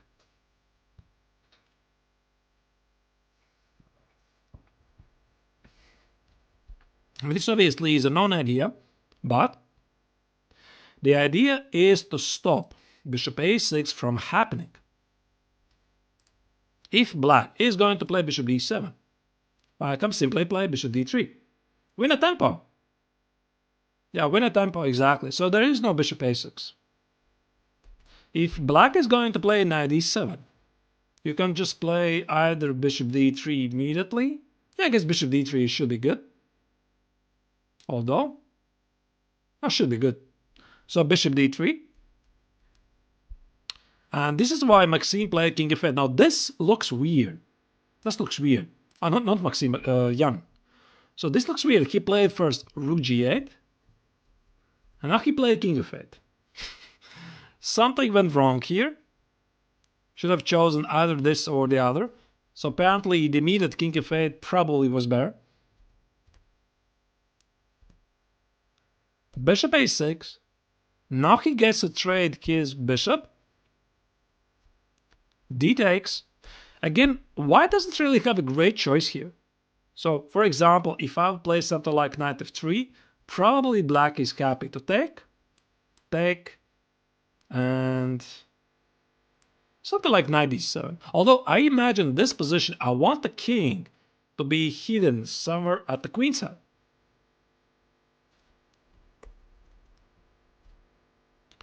D takes, white is opening the position. Here, knight e7, very smart idea. Try to offer to take this pawn, open the a file.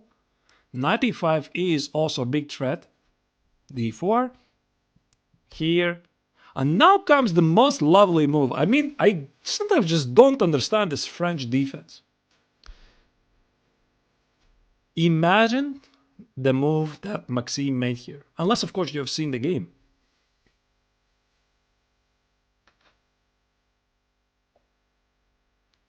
What would you play here? a4. No. Look for something more untraditional. I mean, this idea is quite known in French. If you played some in other, you probably know it. But it's easily to be explained. That's quite tricky.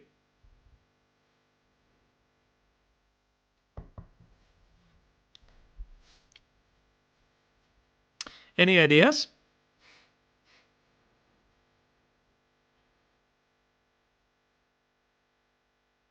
I mean, obviously, white needs to continue the development. a4, rook h3. Actually, rook h3, I like that.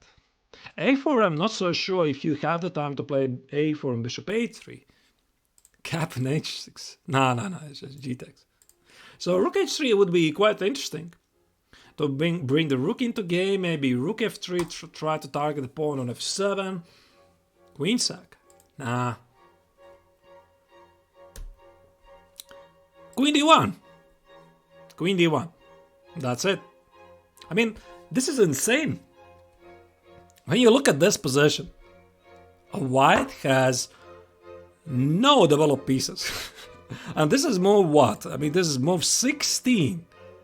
This is the modern chess at its best. I mean, queen g4, rook b1, etc, etc, etc. We had a bishop on d3. White has 0 developed pieces, and yet he's better. Oh, thank you. So the idea is actually to allow to be played knight e2 so that the queen is ready to join the action at the queen side. Because if you would play something like knight f3, this allows some funny ideas with c takes, and maybe queen c2. This queen is not really doing anything there. Exactly. The queen has done what it needed to do at the king side. Time to go back. And again, what did really white achieve? We managed to spoil black's chances to play a short castle Either king f8 or rook g8, it's already good. Couple of trades, we try to open the position, solidify the center, that's it, we go back. Because black cannot really make a short castle now. And if black is going to play something like f6, king f7, try to activate the king, bring the rook into game, this is going to weaken the king side. Queen a5 was played, bishop d2. Nepomniachtchi, no, I'm sorry, not Nepomniachtchi. Maxime doesn't care about a pawn on a3. This pawn doesn't really decide the matters. Rook b8, knight e2, and now comes the big mistake. But again, it's very easy to criticize because Nepomniachtchi was just playing the typical idea. So the typical idea of the French defense, like I explained before, is to exchange the dark square bishops on, light square bishops on d3, and very often close the center, c5, c4. Here apparently it's a mistake. So Nepomniachtchi played c4, and this left white a very easy attack at the king side. So the right solution here was keep the king in the center. Take, queen a6, not allow the king to escape. a4, with the idea to play queen b5. Take, rook h4. And this game is alive. It's very much alive, although technically white is up a pawn. I mean, this pawn on h5 can be weakness. Those knights are extremely tricky, and this could have been everyone's game. Nepomniachtchi didn't play it. So what he did, he closed the center with c4. No, he played c4. And now this king is starting to feel uncomfortable. He played rook b6.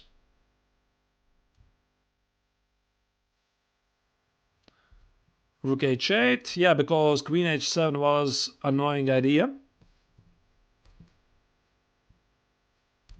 Now the king is racing here.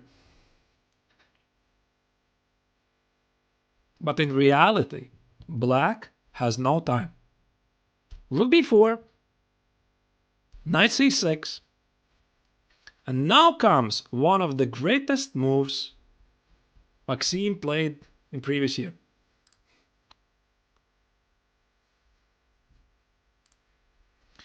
Remember Tigran Petrosyan's immortal game. So Nepomniachtchi's idea is very obvious. I mean, forced to take on b6, let's say. I mean, I'm concerned about my material over the board. I'll play something like take. Oh, my pawn is under attack. I need to defend. And after king d7, black is just having a good position. This is a good position. Although computer disagrees. Rook f to b1. Our rook f to b1 also was good. Maxime just sacrificed the exchange, just like that. So the idea is revealed after knight takes on b4. Obviously, rook takes on b4 loses something. This spin is decisive. So you cannot take that. And after queen a6, here. Now this is one dangerous attack.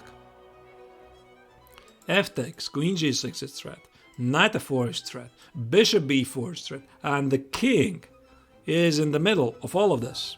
So obviously, black didn't go for this. After rook b4, knight c6, f4, what Nepomniachtchi did, he played knight e7.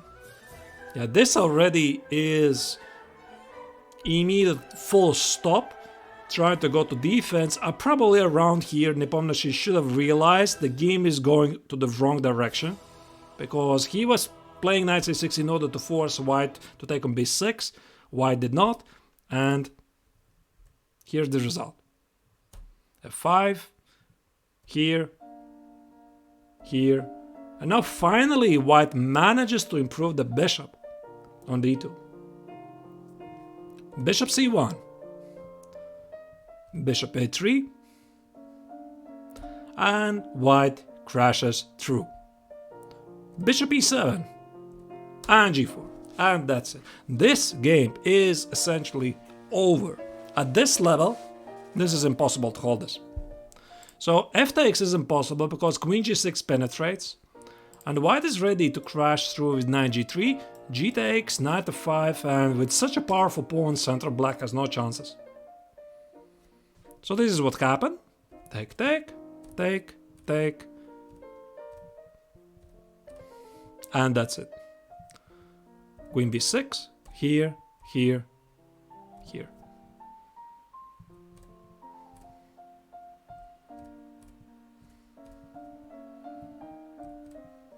Very, very powerful display by Maxim Vachier-Lagarde.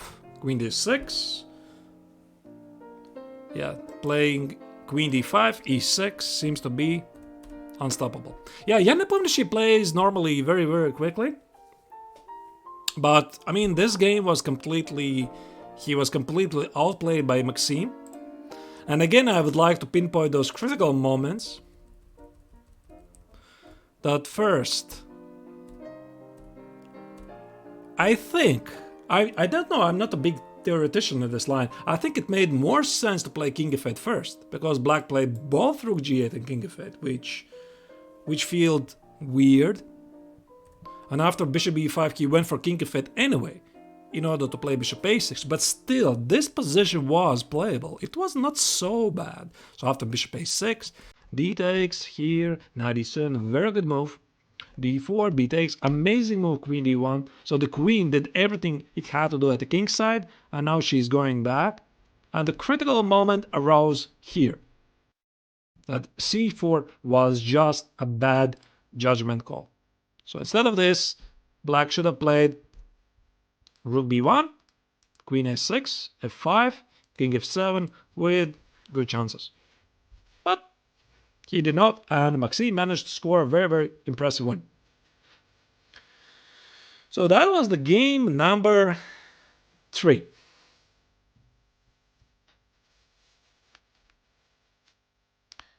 Just a little question. Who do you think is going to be the number 1 game? Have you any ideas? Because I still have 2 games in the list.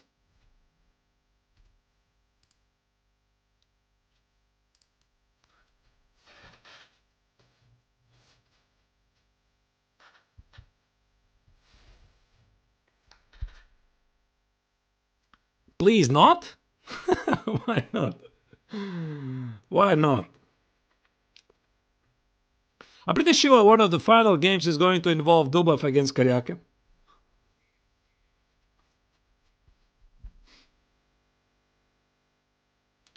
What do you have against Dubov against Karjakin?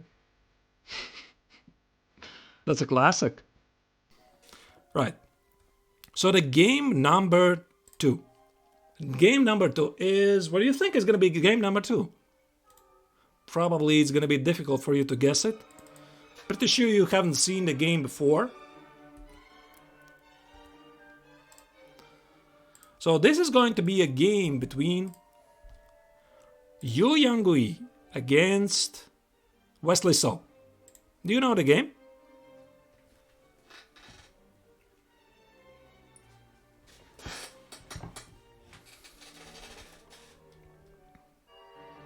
Giri against Nepomniachtchi is beautiful too. Okay. So this was a game which is perhaps not really so widely known to the general audience. Played in the FIDE@chess.com Online Nations Cup. What was it? This May, I think. So they played against some Queen's Gambit declined, Rogozin. Yeah, this is quite a popular thing. Queen b3, c5, d takes, knight a6. Yeah, and here suddenly I think Yangyi slightly surprised Wesley So. I mean, Wesley So obviously is a household name, everybody knows him. He has beaten Magnus a couple of times before, most notably in the official random chess championship final. One of the best players in the world, now representing United States. And with white is Yangyi, one of the leading Chinese players. Not really, I would say, the elite, but very, very close to it. And the main move here, typically played, was a3. So this is the main move. Hello, Vishin. Bishop c3, queen c3. Take. C takes, now the knight is under attack. Hey, Happy New Year! Yeah. Queen d5. Bishop e3. We are gonna talk about Dubov very, very soon, don't worry about this. Knight c4, queen e5, queen e5, knight e5, knight e5, bishop c1. I mean, this is some very big theory. I mean, people used to play like this before. I bet they're still playing like this. White, yeah. White gets two bishops, then he wants to play f3, e4, space advantage, two bishops, you name it. It's a great position. And instead of this, Yangyi suddenly played c takes on d5. Now, it's a relatively rare move. And I don't know, maybe Wesley just mixed up something, or he didn't know it. I don't know, maybe he forgot. He played knight e5, that's okay move. c6. White is trying to sell the pawn back, but by doubling the pawns, not doubling, but ruining their pawn structure. For example, b takes, either, I think it was bishop dt, was his idea probably. So this is a dream position for white. To leave this pawn on c6 as a weakness, and the knight on a6 is not doing great. That's something like e3 bishop e2 or g3 bishop g2, not g4 though. Now g4 would be crazy. This already was tried once by Lamy against Caruana. Never again, probably. So after c6, here Wesley So sacrificed the pawn. He played queen a5. Queen a5 idea is very interesting. Black is offering the pawn. C takes, bishop b7, bishop d2, knight c5 with a very, very huge compensation. I mean, black controls the initiative, and white is yet to develop his kingside. This idea would be great. However, white is not obliged to take the pawn on b7. So Yangyi played bishop d2, b takes, and g3. And as it happens, in this line, the queen on a5 appears to be misplaced. Maybe rook b8 was better to play immediately, I don't know, but Wesley played knight takes on c3 right away. His idea was this: knight c3, b takes, here, here, here, here, on e5. When you look at this position from black's perspective, it may seem black is doing just fine, because black's next moves are going to be bishop e6, maybe something like knight e7, knight e5, f6, nothing to be worried about. The only thing is that after queen c2, probably the more Wesley So was looking at this position, the less he was liking it. So here white has already a couple of ideas. One of them, I imagine, it's something like c4 and bishop c3. For example, something like bishop e6, c4, queen c7, and... okay, maybe that's not correct. I was thinking this is the idea. Bishop c3, f6, and knight h4. With the idea to play bishop e4. And this is quite difficult to defend. Yeah, that's a very strong bishop.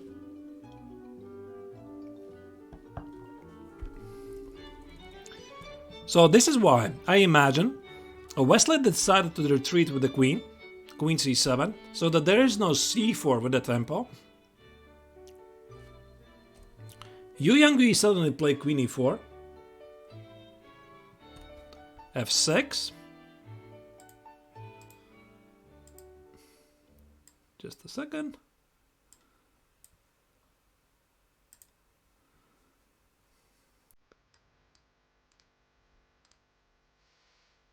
So queen e4, f6, and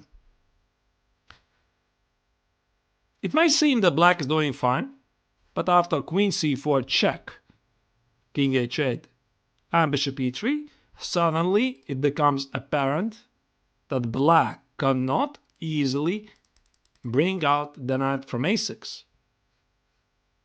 So knight c5, the road is closed. Had to try knight b8, rook d1, bishop a6, and queen a6. So at the moment, yeah, the knight is in Siberia, is it? I mean, at the moment it's not clear where Wesley even made the wrong move. So let's go back a little. So his entire concept, why he played queen a5, he was selling the pawn on b7. Why didn't take it? Why play bishop d2? B takes, g3. Now, knight takes on c3, apparently that's a mistake. He didn't have to rush it. So he had this idea, this concept in his mind. He thought he's gonna have time to play bishop e6.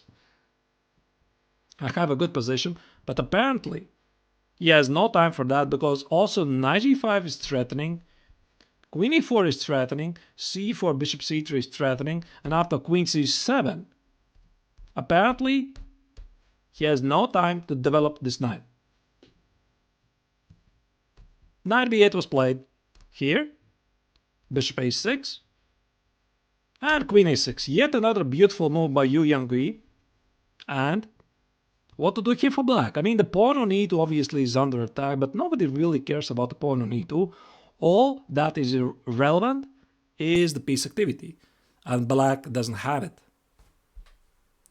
So Wesley So took the pawn on e2, here, bishop a6, knight h4. How to develop the pieces here? I mean, knight e7 is impossible to play, knight f5 is a big threat. There are some ideas as queen h3, knight g6 as well. Maybe bishop e4, queen h3, mate ideas on h7. How did it defend against that? Wesley played bishop c8, f5, the best response, here. And now h6, this was way too slow. He had to try, he had to finish the development with knight d7. But after knight d7, this move is quite unpleasant, queen e6. Queen e6 and something like bishop f6, queen f5. Yeah, but okay, I mean, black is doing more or less fine. So I don't know what happened there. Why suddenly black decided to give h6 a priority over knight d7. And from this moment, white crushed black mercilessly. So after h6, rook d1. Now there is no time to play knight d7 anymore, because now knight d7 is going to be queen e6, and now this is a double threat. That's the cost of one tempo. Black is not fine. I'm afraid he is simply lacking any development. Those pieces are not playing. He has the extra pawn here, but it is completely irrelevant. So king h7 was played. Now the question is, let's have a look at this position and imagine ourselves. How would you crash through? Black was fine. He was fine a long time ago. How would you crash through? So it's quite apparent. It's quite apparent that something is wrong with black's position, but it's not really obvious how to crash through. Does anybody of you have any ideas how to make black pay for his strategy?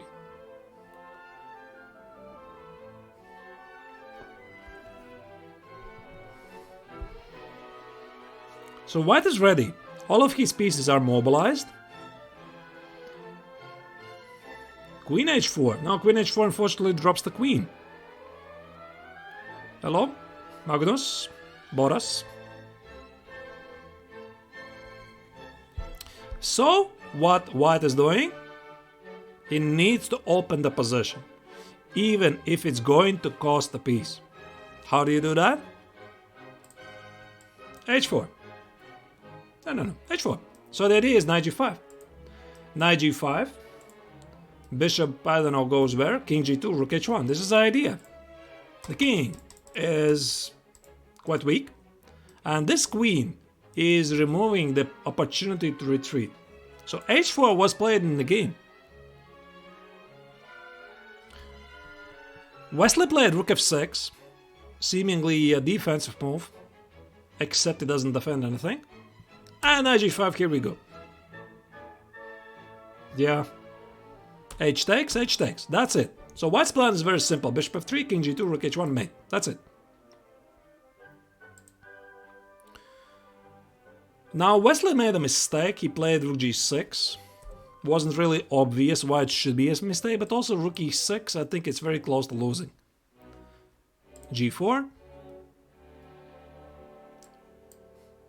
Bishop d5. You cannot take, obviously, the queen is under attack. F takes, here. Let's say here, here. Now this is a complete domination. Look at that completely helpless queenside that black has. All of these pieces are not participating in the game. Bishop e6. You mean here? There's a check on h4, I think. There's no check. Bishop e6 is possible. Okay, I'm sitting with the engine. It's very easy for me to say queen e2 is the best move here. So queen e2, queen h5, g6 decides the game. So for example, rook f8, queen h5, here, g6, queen h7. So this is no good for black.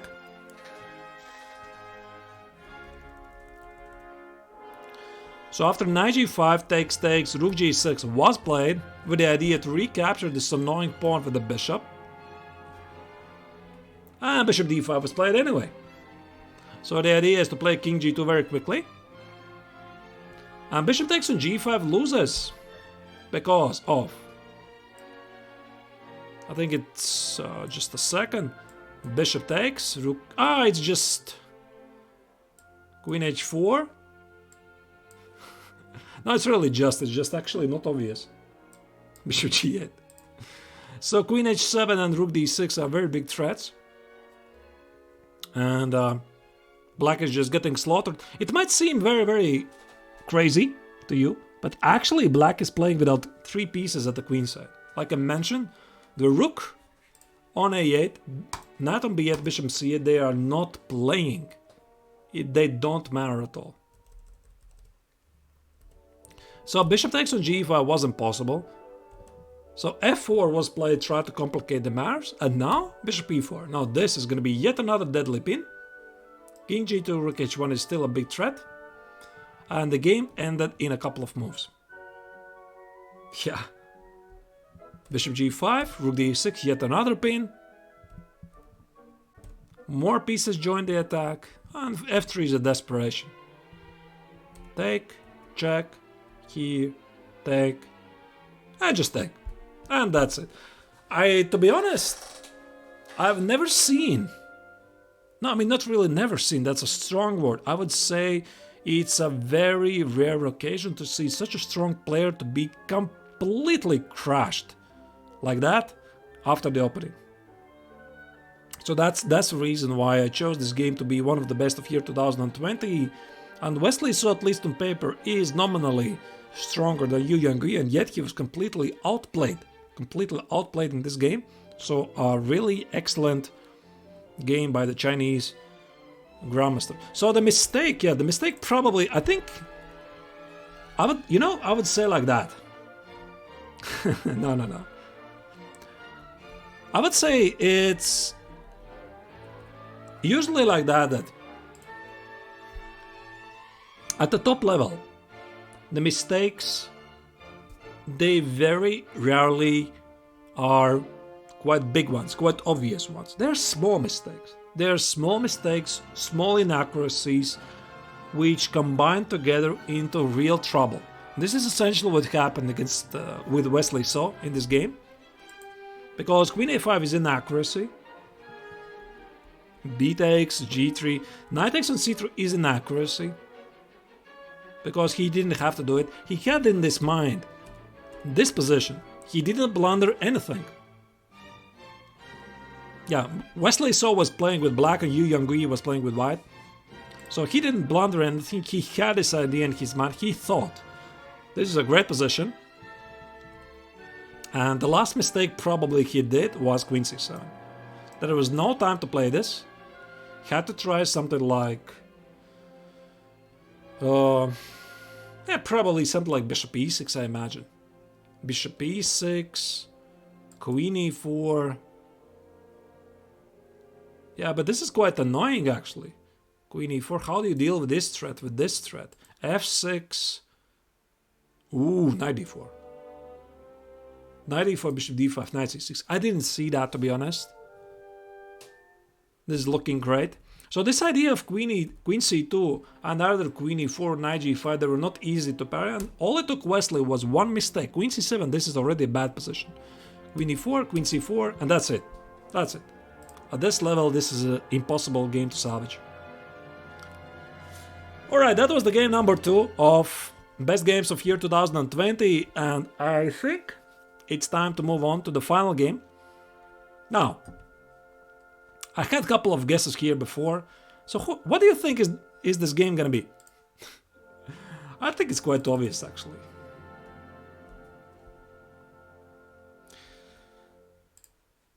Dubov Karjakin, you think? Why is that? Why is that? Why do you think it's Dubov against Karjakin?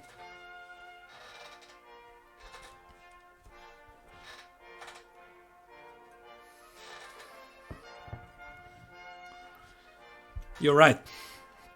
It's Dubov against Karjakin. Of course, I had to show this game. I just had to show you this game because probably you already seen it before. But the backstory.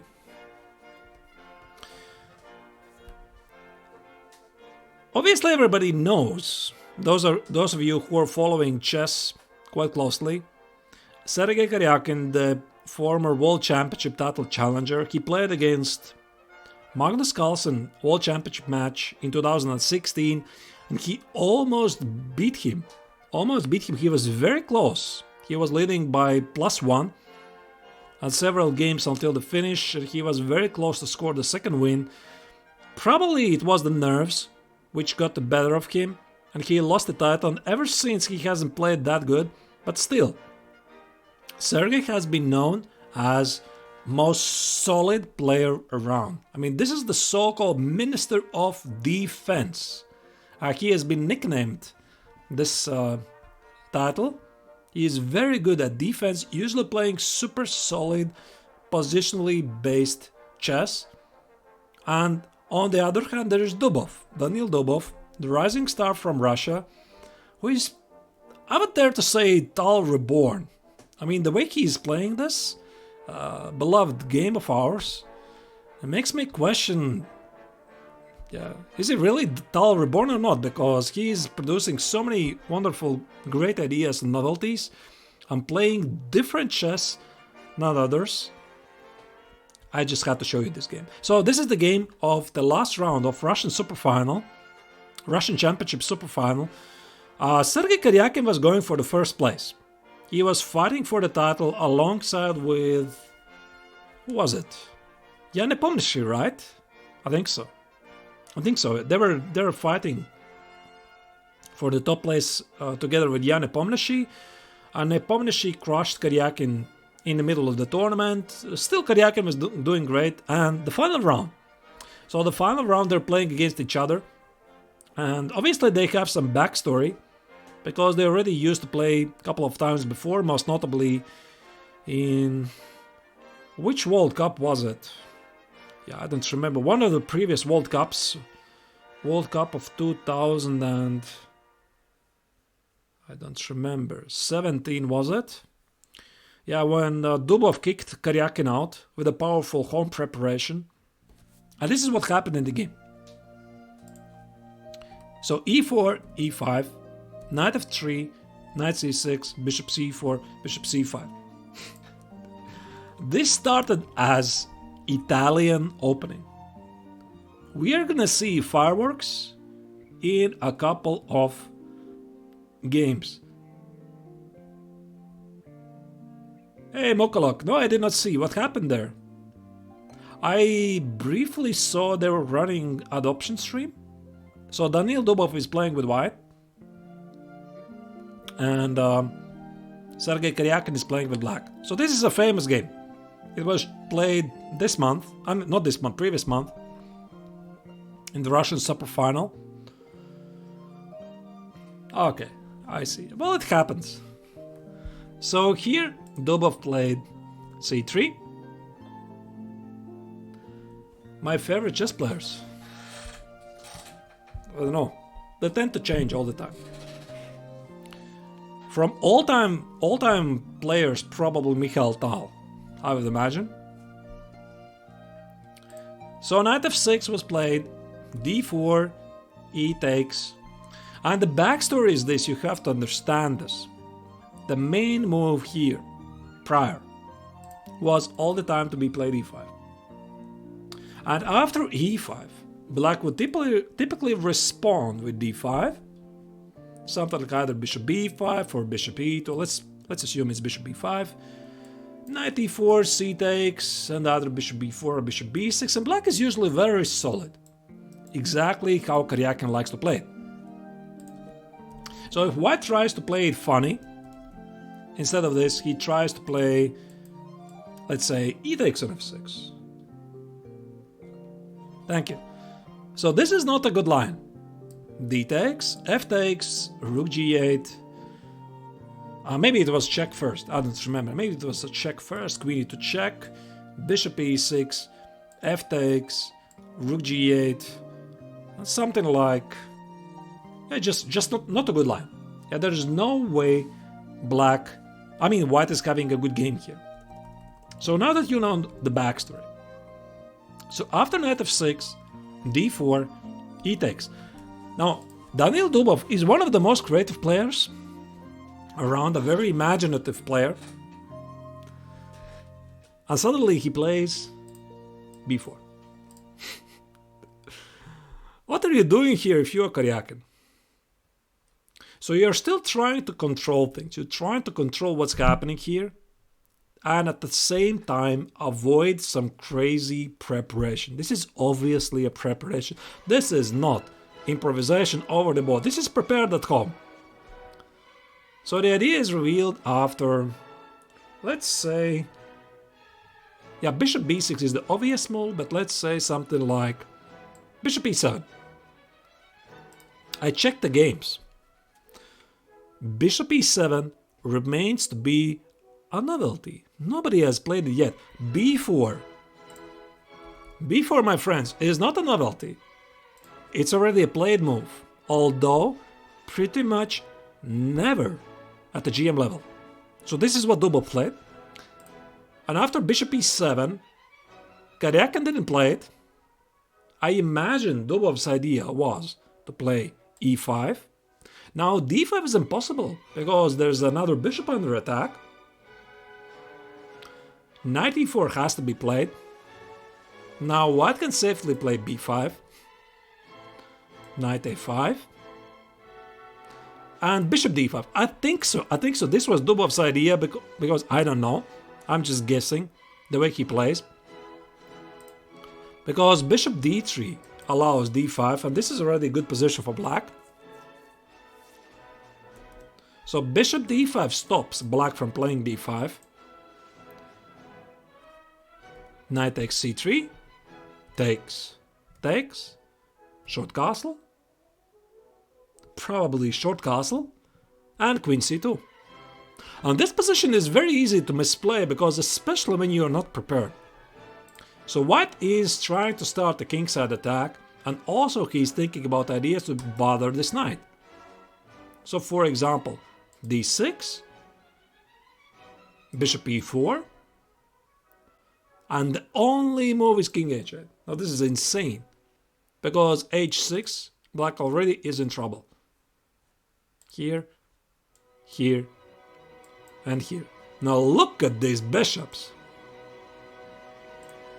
Very, very powerful game. Something like, I don't know, bishop e6 maybe. And yeah, I didn't check this line. So thoroughly. So this is yet another interesting line for white. But bishop e7 remains to be played. And Karjakin played seemingly the normal move. He played bishop b6. Yeah, this is completely fine. This is completely fine.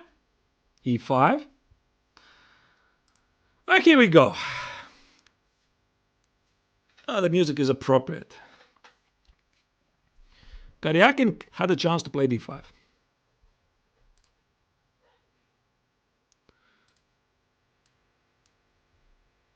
He didn't play d5 because this idea d5 is a known idea in the line without including b4. Here we go. Takes. Check. Bishop e6. b5. Now b5, this option wasn't available before. If black plays knight a5, take, c takes on d4, and the idea is revealed that black has no time to take the rook on g7, because after knight c3, d5, this is already decisive position. Rook takes on g2, probably, and after king f1, something like rook g6, d5, black can safely resign. So easily. So after again, knight a5, f takes, rook g8, c takes on d4, black could play something like queen d7. Very logical move, because the idea is to make a long castle. Sacrifice the pawn. Knight c3. Bishop b2. Now this pawn cannot be taken, because rook g7 is going to be queen e5. I mean, these lines are crazy. I checked with the engine. I checked it. Rook takes on g7, queen e5. And this somehow wins. So knight e5 is amazing fork in the middle of all of this. Doesn't work for black. Oh, it's actually a mate even. So black got a trill attack on g7, and after long castle, rook d1. Do you know what the engine is saying here? It's equal. I mean, it's insane. I checked these lines. I spent something like 1 hour. 1 hour. I analyzed the lines. Means it's insane. So you can imagine when you are not prepared for this, and you're playing against a very well prepared opponent. Can you pick this up over the board? Not even the best players in the world can do it. There's more. There's more. So instead of this, again, here we go. Why Karjakin didn't play d5? Because it's very easy to say, okay, Karjakin blundered d5 because blah, blah, blah, blah, blah. It's not easy. Karjakin saw all of this and more than that.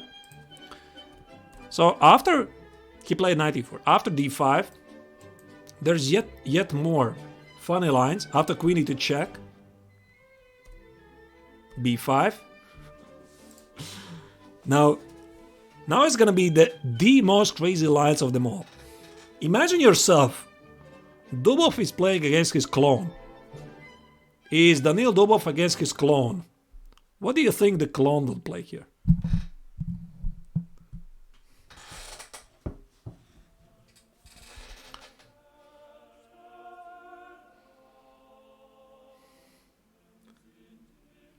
Nah, d3 is a normal move. You're playing against the clone. Imagine.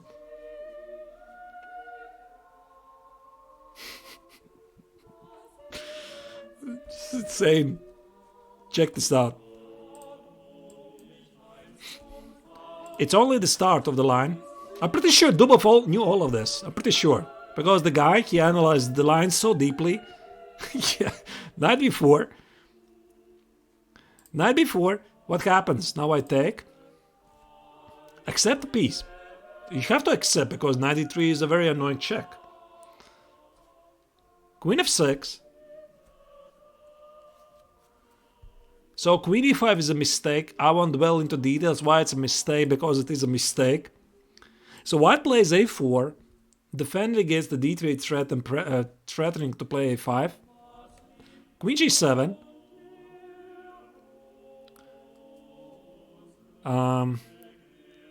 Queen e5. Check this out. This is insane. Queen takes on g2. Rook g1. Imagine you're playing against the clone of Dubov. What do you do?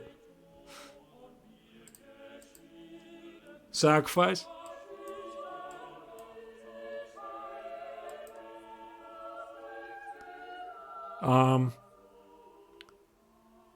There's another funny line. So rook d8 is the best move. c3. Here.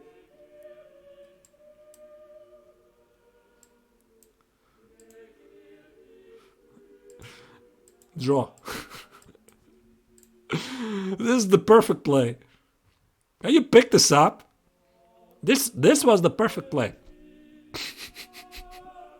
Really, I mean, I don't know, I mean, I checked this.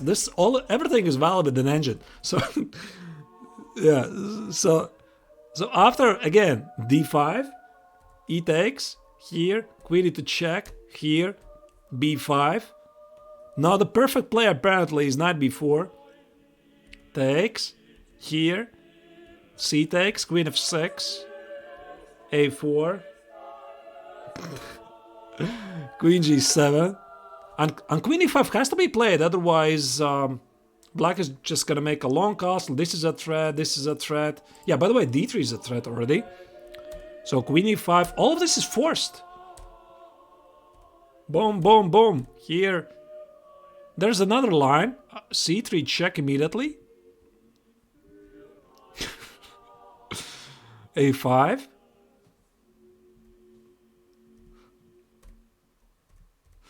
This is a draw. Somehow this is a draw after bishop b3. I mean, don't ask me. Of course, I mean, black doesn't have to do all of this. I won't be surprised if one of those lines is gonna appear in an exciting game in the near future. Because if you open the engines, this is what they're bringing out. Those crazy lines. So this knight b4, of course, I mean, knight b4 is not necessary, but knight b4 is super exciting. And knight a5 looks very risky, because after f takes here, c takes on d4, this is impossible. This is a very big positional threat, and this knight is completely out of the game. So actually, knight b4 is a very logical move. That's insane. It's completely insane. This is why I so much love this game. With all of these endless potential possibilities here. Sure, black can play for the win, but with the perfect play, this is a draw. I already showed you a couple of crazy, mind-boggling draws, which I'm sure Dubov knew, pretty sure, because I analyzed the game with average depth with a Stockfish 12. And Dubov was checking the line apparently with with these neural engines, with super strong engines which understand those positions even more. So I checked it for 1 hour and I found all of these. What do you think he found there? And this is why he played this b4. He had much more funny lines in his mind than he was able to show in the game. So anyway, Karjakin didn't play this. He didn't play this. He probably was evaluating d5 for quite some time.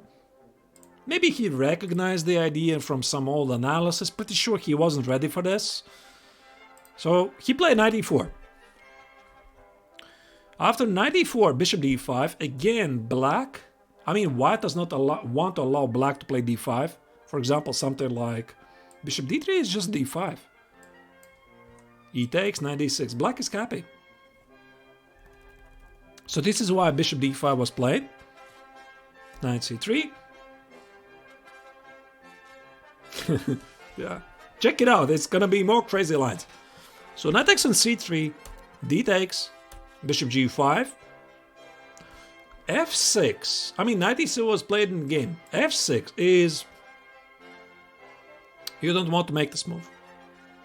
After something like bishop h4, I cannot imagine black surviving this. Short castle, rook e1, f takes, some queen h5 later. This king is so exposed that you cannot do this. So knight e7, Karjakin played correctly. Short castle, h6, bishop h4. Now, what do you do here if you are Karjakin? You're playing against that crazy guy Dubov. So this annoying pin needs to be dealt with. So you might be asking, why Karjakin didn't play g5? And if you switch on the engine will say g5 is correct. g5, because white will play bishop g3, knight d5, queen d5, short castle, h4, d6, and black is just fine. Maybe more than that even. So why Karjakin didn't play this?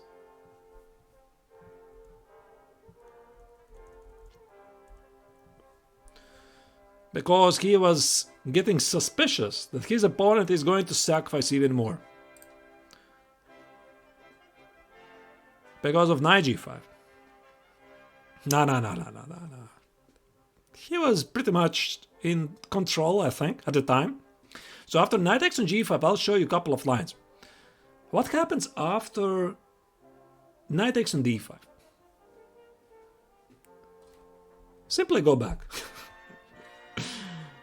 Knight e7, rook e1. Now, this is insane. I looked at this position. The engines, they don't understand. Black is completely paralyzed. He has no moves here. So after rook e1, a5. There is no short castle, obviously. There is no d6 because I'm gonna take on e7. So he tried to bring more pieces into game. Here. Here. Take.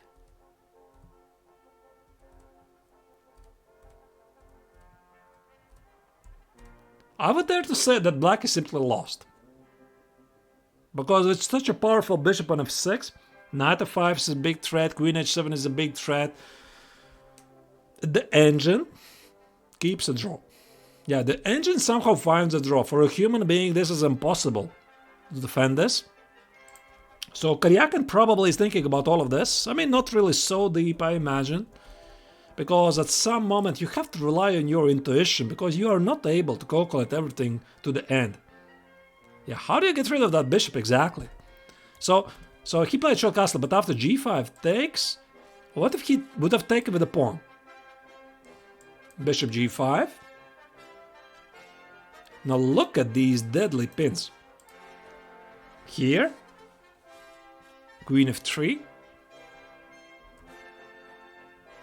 Here, and here. I imagine this was the best try. This was the best and most courageous try for black to try out. But to be honest, it's easier to say this when you're sitting at home, you're doing a stream where you're drinking a cup of tea and you can evaluate all of these consequences. It's not so easy when you're sitting actually over the board, when you're possibly playing against a computer preparation, and this is the final round of the tournament. Completely different circumstances. So, what Karjakin did, he evaluated at least on intuitive level all of these possibilities. What he did, he played the short castle. Seemingly normal looking move, right? Rook e1. Now, some nasty ideas start to appear on the horizon. Queen e8. I mean, black is literally begging to play knight f5 or d6 or somehow get the pieces out in the game. At the moment, he wants to play knight takes on d5. Bishop b3. And at this moment, Karjakin made the single mistake in the game. Only a mistake. He had to try to trade a couple of pieces. Had to try knight f5. This bishop is so annoying. Queen d3 has to be played because bishop f6 doesn't work. Similarly like in the game. It doesn't work. This pawn is going to fall. So queen d3 most likely would have been played by Dubov. d5 is yet another difficult move because there's no alternative. Knight h4, knight h4, this is a threat. This is a threat. There's so many threats. So he had to pick up a difficult move, d5, which allows to take on d6 with a tempo. Queen d7, closing his own bishop. Bishop c2, threatening to play g4. And after queen c6, g4, g6, sacrificing the piece. And after bishop f6, d5, here, d4. A very difficult defense. This was the best defense he had to pick up. Yeah, so I don't think it's really so easy, if it's even possible, to pick this line up, but it made sense to get rid of one of the pieces as quickly as possible. To play knight f5, you have to get rid of it. You have to include your pieces into game. So this knight f5, so knight f5 is a very logical move. And after queen d3, d5 is super difficult, but you can pick it up. It's not really that difficult for a GM level. Why sacrifice a piece? At which moment? To which moment are you referring to? Ever keen? So the idea is to include into game the queenside pieces as quickly as possible. These pawns don't matter. Why? After g5, but how do you play here? So again, knight f5, queen d3. Like I already mentioned, this is a mistake. d5. Have to get the pieces into game. Queen d7, rook d1, including all of the pieces into game. C takes. And now this is a very big threat. How do you defend against this threat? Not easy. Something like g5 is going to be a big sacrifice. g5... I'm not sure. Maybe g4 immediately? Yeah, probably g4 immediately. Takes. King h1, rook g1, f6. Now this is a very, very dangerous attack, and the entire queenside for black is sleeping. You mean here g6? Yeah, probably. g6, bishop f6. It is possible. Yeah, it is possible to solve this. I was just showing you the perfect defense. That was the perfect defense. Black had to sacrifice the piece. But of course, this is also possible. So something like... Still, the position is extremely dangerous. Something like g4 is incoming. a5. Yeah, I'm not sure why a5 is really necessary. Maybe bishop d8. Bishop c3 with a very powerful attack. Anyway, this was the best defense that Black had. Instead of this, he played a5. His idea was include into game the queenside, but this costs one crucial tempo. And that's it, he is lost immediately. Now, if you have seen the game, then probably already know the move. If you have not, then maybe you can guess the move. How does White continue the big attack here?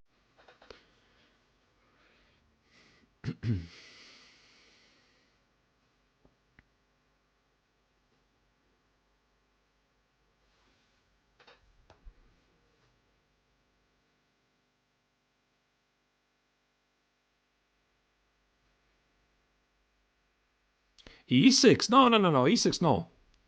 Yeah, exactly, bishop f6. You are opening the position. And bishop f6 comes together with knight h4 and queen g4. Bishop c2 is also a possibility. Yeah, but bishop f6 seals the game. That's it. It's not really obvious at the moment. Probably, not maybe. Karjakin didn't really expect it. So idea is real, for example, after let's say a takes on b4. I just play knight h4. How do you defend against this one? Maybe something like king h7 and check. Here, boom, check.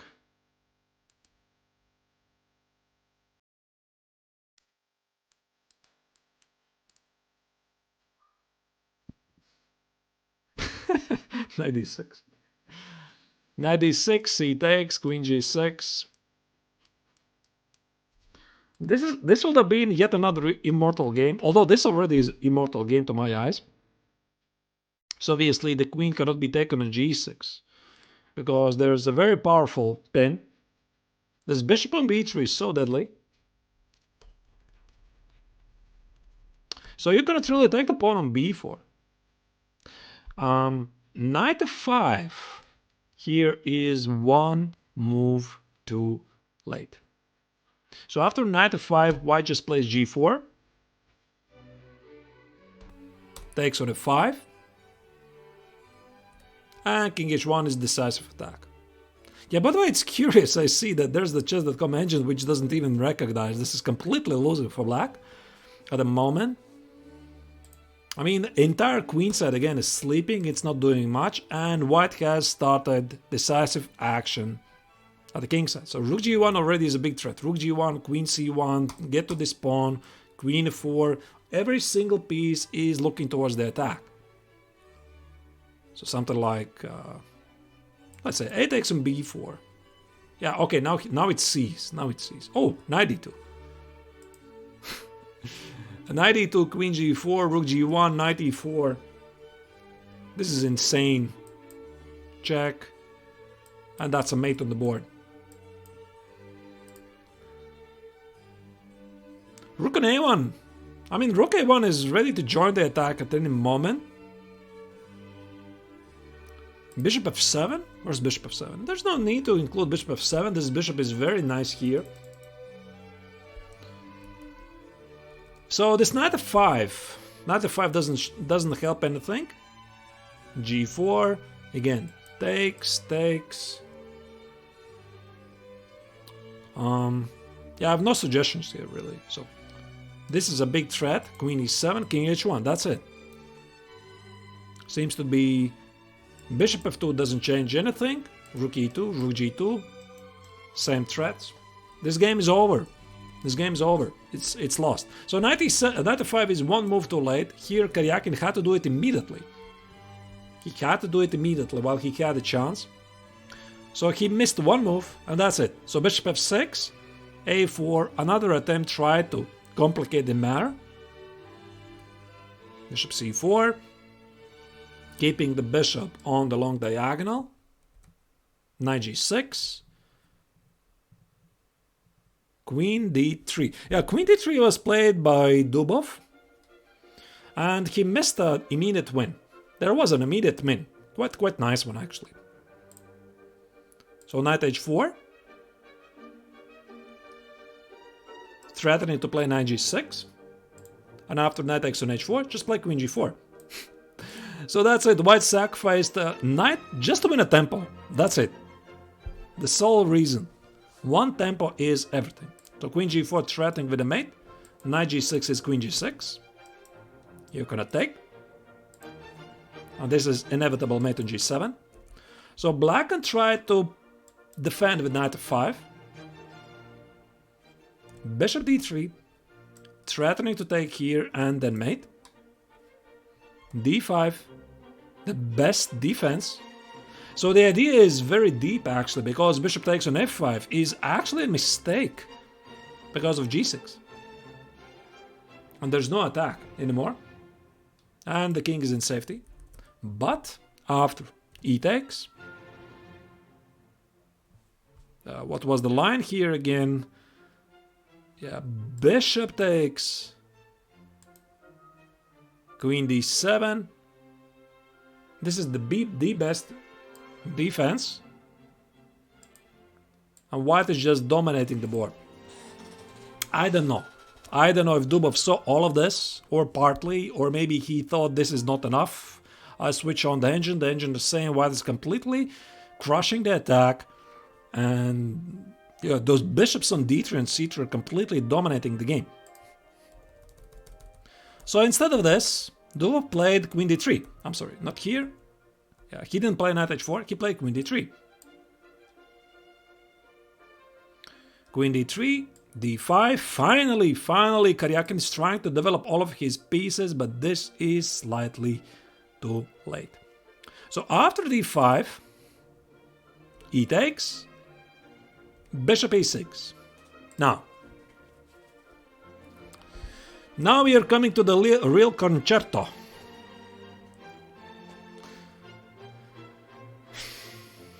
Probably you already know the move, right?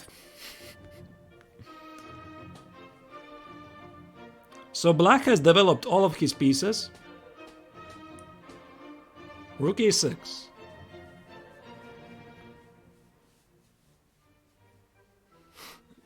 Yeah, I mean, this is one of the, the biggest move of year 2020, obviously, but this game is fascinating, so it cannot really come apart. Easy find? I mean, I'll tell you honestly, it is, I see the move, but to evaluate the consequences, it's not easy. So I'll show you the line. So queen g6, yeah, this is stunning move, queen g6. This was played by Dubov. So black has to take it. F takes, has to take it, otherwise there's a mate. Yep. Queen g6, f takes, rook e6. So what's the idea? The idea is to give a discovered check. And at the moment, white has only 2 light pieces for the queen. And black has extra pawns as well. Let's not forget about that. The pawn on c3, by the way. So Karjakin play queen f7. Queen e6 is just bad. Queen e6, here, whatever, here, and white just keeps 2 pieces for a rook, and probably just a winning position, technically winning position. So queen f7, Karjakin played over the board, and this is the most difficult move. Bishop takes on c3. I just love it. And black has no defense. No, this is insane. So what is the big threat? The threat at the moment is rook e4, I imagine. Yeah, rook e4. So, for example, I play something like c takes on d6. Now there's another move. Rook takes on g6. Check. And rook c7 check. And the white is up a pawn.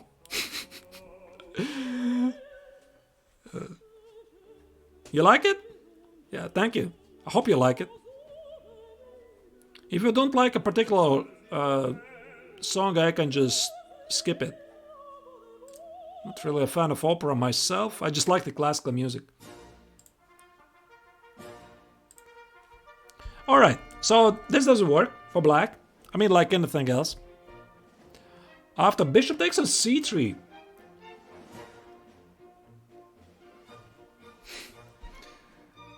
The best response here for black was to sacrifice a piece just like that. Bishop f2, king f2, king h8. But there's the difference. It's already 3 pieces for the queen, 3 light pieces for the queen, so that's material equality over the board. So white can just play positional chess from here on. So he doesn't have to checkmate black on the spot. So this is why obviously Karjakin didn't play bishop takes on f2. So after rook e6, queen f7, bishop takes on c3, Karjakin played king h8, rook e4, attacking the queen, queen f5, and the rook goes back. And that's it. So how do you defend against this threat of bishop takes on g7? Karjakin played rook g8. Maybe bishop takes on f2 was a better move. But after something like king f1, because king takes here is annoying check. That's a check. Bishop d2 is going to be queen c4. So this doesn't work. But the bishop on f2 is going to be under attack. So something like king f1, rook g8, takes. Well, somehow engine keeps finding a draw here. I mean, this is a very low depth engine. I didn't check this line, but this is losing anyway. This is losing. But anyway, Karjakin could have held a more stubborn defense in this game. Yeah, this is a real game. This is a real game. I'm showing you the best game of year 2020. Daniil Dubov against Sergei Karjakin. Top GMs. 2 very strong grandmasters. One of the best in the world. They played this game 1 month ago. So rook e7 was played, and after rook g8, takes, d takes, and Dubov went on to convert this game. Because right now on the board he already has a material equality. I think so, at least. What is it? A rook, a knight, and a pawn for the queen. So that is 5, 8, 9. 9 versus 9, so that's material equality on the board. And what is important is the piece activity, and black doesn't have it. So this pawn on c7 promoted, and after a couple of moves, Dubov forced Karjakin's resignation. So I'll just show you this game until the end so that you can appreciate it. Queen c2, here. Protecting this pawn on c7 is everything. Bishop takes on f2 check, this pawn is irrelevant. Now Dubov makes a window for his king, just in case. King h7, yet another rook's joined the game. Oh, look at that, I mean, even after playing such a wonderful game, Daniil has the time to play king h2, such a prophylactic move. So that's insane, just not to miss any checks. And white is ready to start an assault. So, I don't know, I mean, after knight e4, yeah, bishop d4 is no better. Bishop d4, this pawn is gonna promote. Something like bishop c5, rook e8, and queen. That's it. There's also the other threat of rook takes on g7, so this rook is pinned to the defense on the g7 square. And after queen c4, knight joins the attack. And white simply promotes the pawn. and this game is over. So how do you finish the game as quickly as possible? You simply create a mating net. So this is what Dubov did. He played rook c5 check, and that's it. So rook e5 is killing the game. So black will have to sacrifice a queen, and white will be left with an extra rook, so Karjakin resign. You know, I think he was probably mentally not in the mood, because he had to make at least a draw in this game in order to fight for the championship title. Again, this is a reminder. They played this game in the last round of Russian Championship Super Final. Karjakin was fighting for the first place together with, I think it was Nepomniachtchi who took the title in the end. And for him it's so important to hold this draw. For Dubov it wasn't really a great tournament. He was somewhere in the middle of the pack, so he just played the masterpiece. Why not? So where did Karjakin made a mistake? I think I already explained the details. So the only mistake Karjakin did, I think so, technically,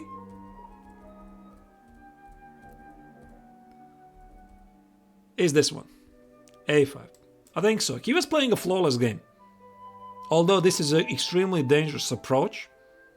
And after a5, bishop f6, this game is over. That's it. I mean, white just completely destroyed black at the king side. And knight h4, queen g4 are very big threats. Very beautiful move, bishop f6, freeing the square knight h4, h4 for the knight.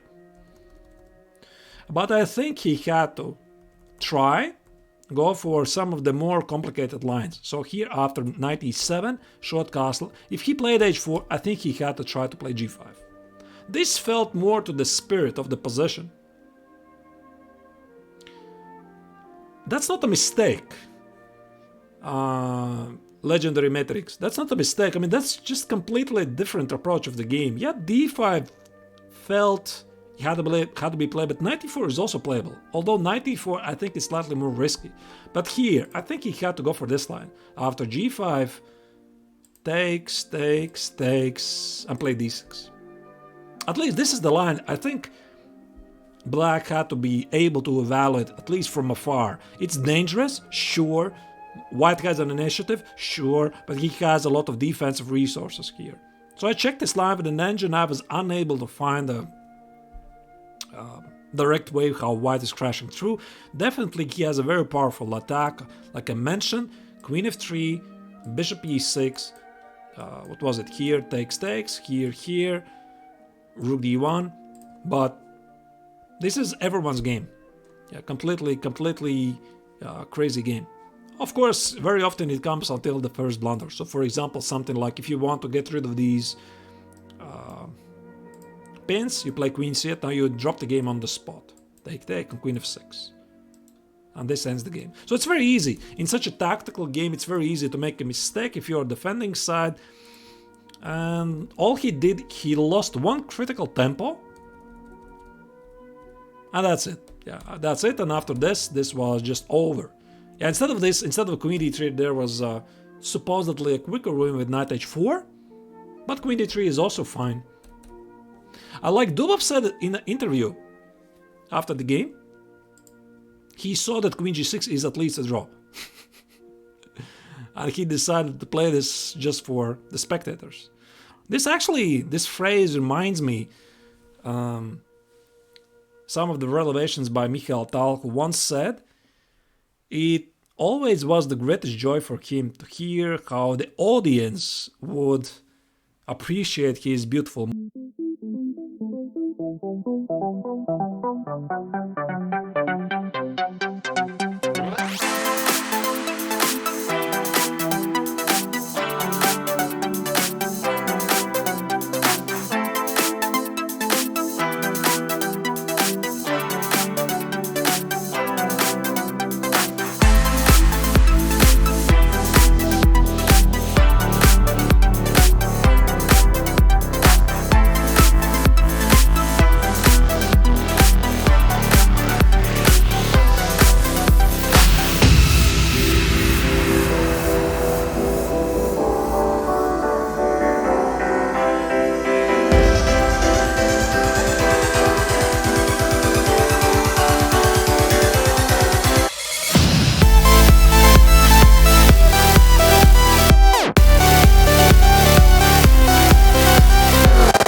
Powerful rooks, very powerful bishops. These pieces are not doing much, so it's very easy for white to venture into this and not realize that he is simply doing worse. Yeah, this is insane. So again, like I explained, this is one of those crazy lines. After knight b4. Yeah, again, knight b4 is not necessary. So knight e5 could have been played. F takes here, but this position seems to be extremely risky for black.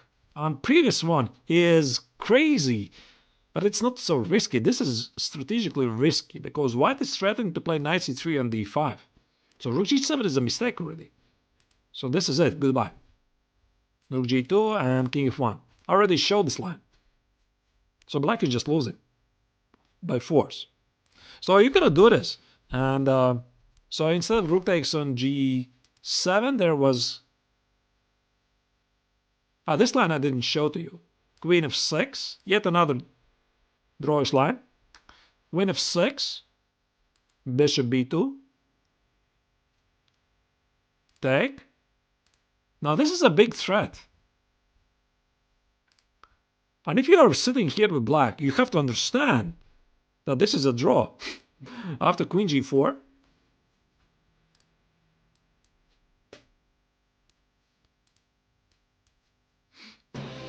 and this is a draw. Hey, thank you, Chess Queen. Alexandra, is it right?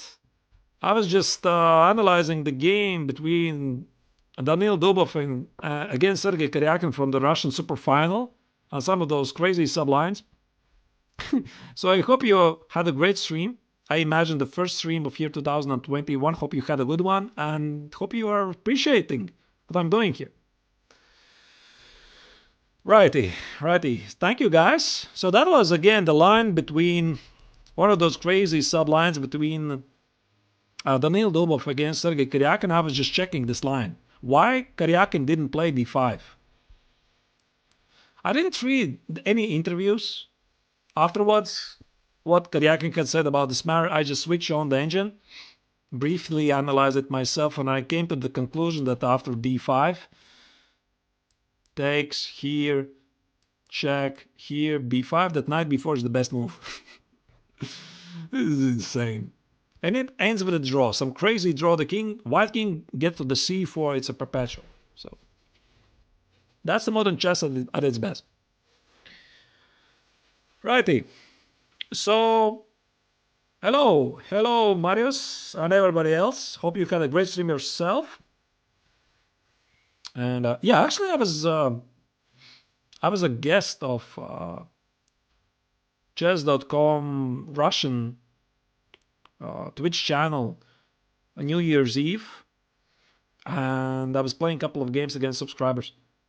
Yeah, Lagarde played this against this girl, right? Just a second, very brief, I'll check it. Yeah, he played immediately the next day. I know this.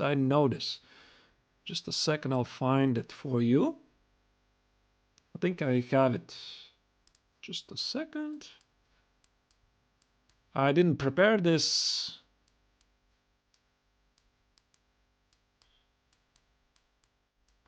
One moment. This could be difficult to find.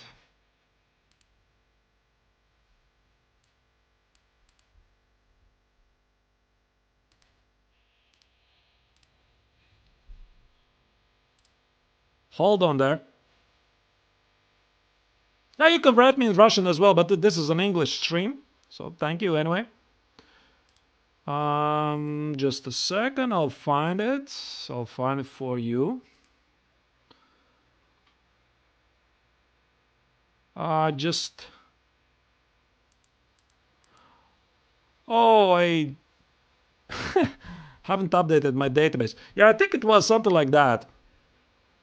I think it was something like... He played this against... In Sunway Sidgis, right? I remember the game. He played in Sunway Sidgis against... who was it? One of the girls, I remember. But I think they misplayed something. So the game was d5, here, here, here, and wasn't it something like this? b5, knight a5, take. Ah, shame. Nino, yeah, Nino Batsiashvili. Just a second, very quick. Well, I'll find it. No, Nino Batsiashvili. Just a second.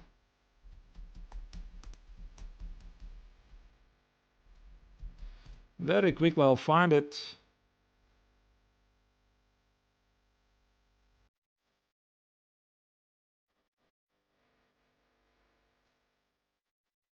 Maybe it's a chess bomb. Which round was it? Does anybody remember? Round 5.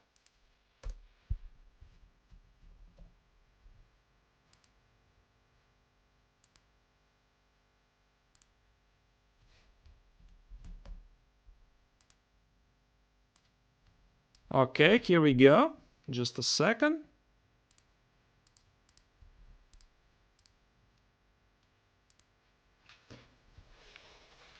Now this is what I played.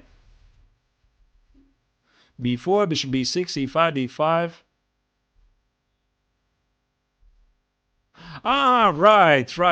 Right. And the Batsiashvili played c5. No, c5 is a mistake. I'm pretty sure she was surprised by this line because this game, if I remember correctly, it was played the next day after the game Dubov against Karjakin. The next day, Lagarde played his game against Batsiashvili, but c5 is a mistake, and apparently Lagarde didn't know this. So bishop g5 is correct. Knight c3 is correct. I mean, this game is very, very sharp. Knight e5, here, here.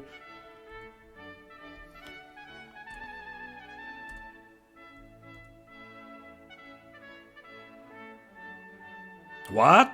He didn't play... Ooh. He didn't play bishop h6? Wow, that's weird. But anyway, I mean, what you have to understand is that... You have to understand that in sharp positions, those big evaluations, something like +4, +5, they don't matter. It's not like in a positional quiet game where +3 or +4 in a closed position means something like an extra piece. In a dangerous and very sharp position, very often it means a lot less. So for example here, would you immediately tell that white is completely winning? Yeah, maybe. Maybe not. So, just a second, maybe there was a simpler way to get advantage. So c5 was played. I mean, I'm pretty sure that it's possible also to play the simple move d takes on c5. D takes on c5, bishop takes on c5, and just a castle. This also looks great. And something like rook takes on g7, queen e5, double attack, bishop f8, but this is not so clear. Yeah, this is not so clear. So Lagarde went for the main line, the most challenging line, bishop g5, queen d7, and I think it's still possible to take here. D takes, bishop takes, and bishop f6. Yeah, when I'm playing such a game, I think I'm seeking for some kind of control. But I mean, Lagarde himself is a very crazy player, right? I've seen him playing. He's just the bigger mess, the better. I think I played against him a couple of times. He plays all the time with black, some Dutch defense, some crazy lines, as long as he can fight for the win. So that's how they play today. I mean, Queen d5 and queenside castle. Where was Queen d5? Not sure I understand it. You mean here? No. There's no Queen d5. Hello, shit. There's no Queen d5 because Queen d5 runs in knight c3. And that's it. d5 deciding. I already showed you this line. Queen d7, I showed you this line. Queen d7 is a possibility, but here d5 is for white.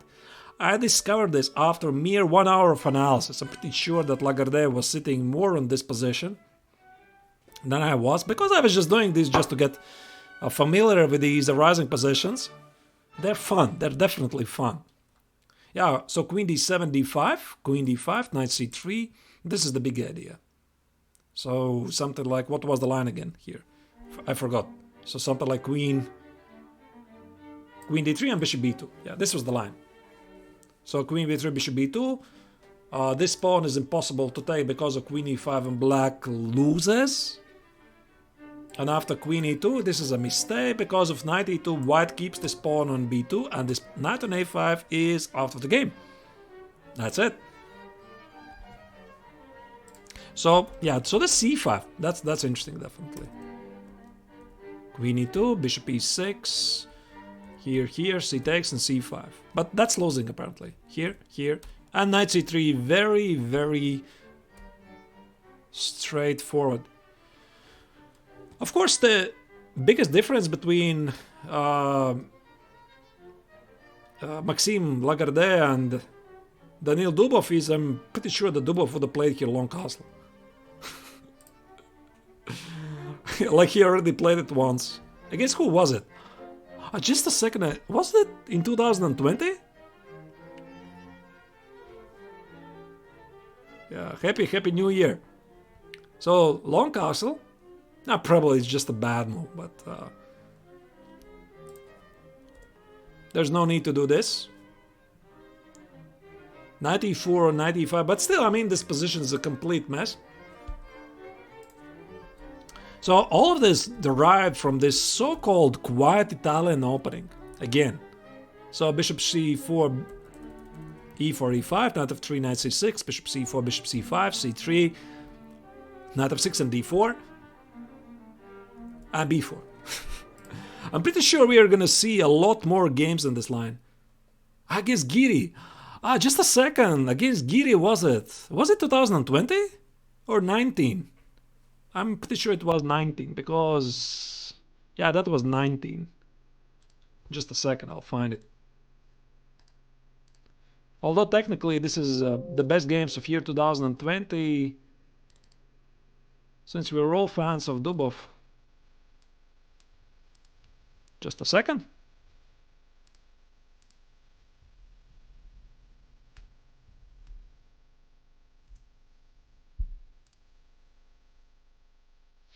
Check in a moment.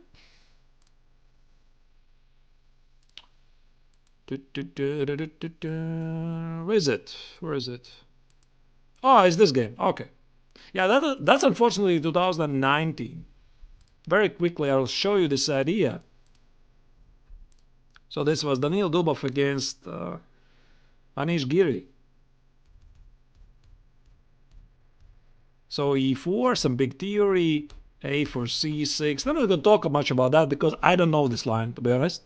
So Knight c3, b4, Knight b1. So this is how people play. I mean, they just play e4, a4, Knight c3, then just go back. Yeah.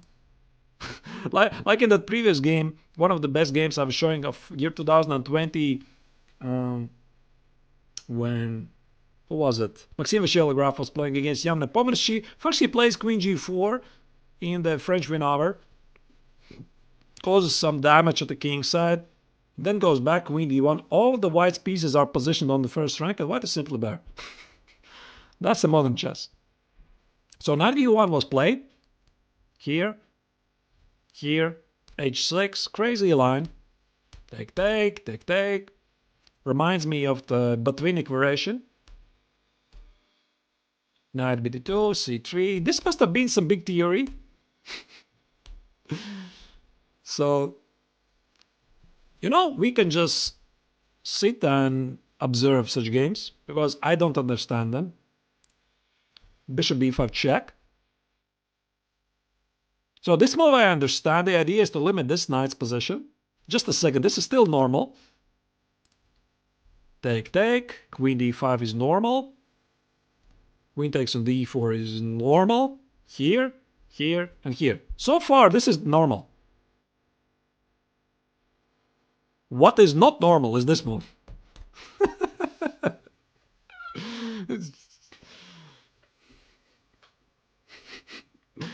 This is how he plays. I mean, what can I tell you? I mean, long castle just to win the tempo. So the threat is queen d8 mate. The threat is to take the queen on b5. The threat is to take the bishop on b4. And what was it? Queen a5? Yeah, knight b5. I mean, I think I'll make a special... I'll bootcamp about Dubov's best games. Yeah, he's the modern Mikhail Tal, like I mentioned it a couple of times. He's at least trying to play like that. Trying to play creative chess and thus getting a lot of followers, obviously. Yeah, and after knight b5, what was it? Knight a6, check, here. Yeah, there comes another move. Give me one. I mean, when I'm playing normally such positions, I'm having those pawns there at the queen side on a2, b2, and c2. I mean, Dubov doesn't need them. Just plays king b1 and the king is safe. Okay, I mean, king b1 is a logical move, not to miss any queen a1 checks, but still. So the game was something like bishop a3 with an annoying mate threat. And after rook d3, there is no mate. Because the king comes to f3. Again, this is why they're the best in the world. So that was the crazy game between Danil Dubov against Anish Giri, but this was played in the year 2019, so technically it doesn't really apply for this bootcamp's title, but still a very exciting game.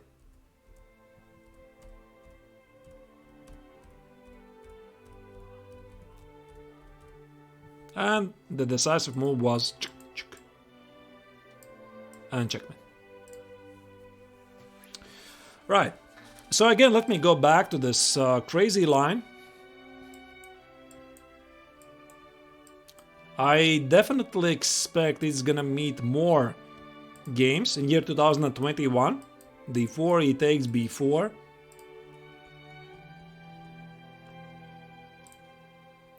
Bishop e7 remains to be a novelty at the time. Yeah, Rapport. By the way, yeah, he has vanished lately, hasn't he? Because prior Dubov, he was the most creative player. I mean, of course, Mamedyarov always has been a very creative player, but Rapport, I always treated him as the outsider of the supposedly normal chess, right? And now it's Dubov, completely Dubov. So bishop e7, what was the line here? e5, knight d... Yeah, now d5 doesn't work, and bishop d5. By the way, this is not so clear still. Knight c3, takes... Oh, just a second, I think I mixed up.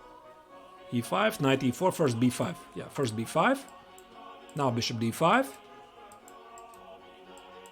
Yeah, somebody please test these lines because they are very much unexplored. Should be working great for Blitz and Rapid. Totally. Yes, absolutely.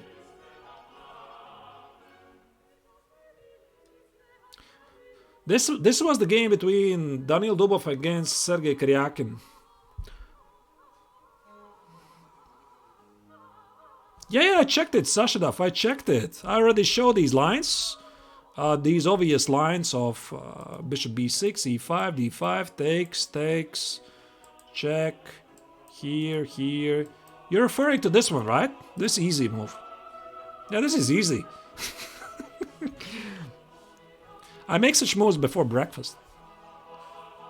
So knight b4, just give up a piece just like that. Maybe why not? So the idea was, after c takes, queen f6, I analyzed this game very briefly. a4, here, here, here, here. Is this the line that you're referring to, Sashadev? I already showed this one. It somehow ends with a draw. Alrighty.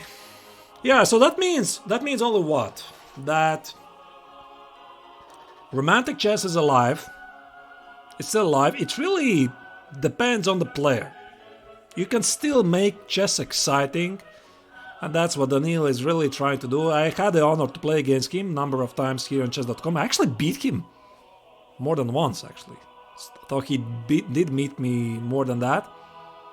Super fun, super creative player. Had the opportunity to talk a little with him during the 2019 Riga Grand Prix, which was held in Riga. I was one of the commentators together with Yevgeny Miroshnichenko. He was one of the players. I think he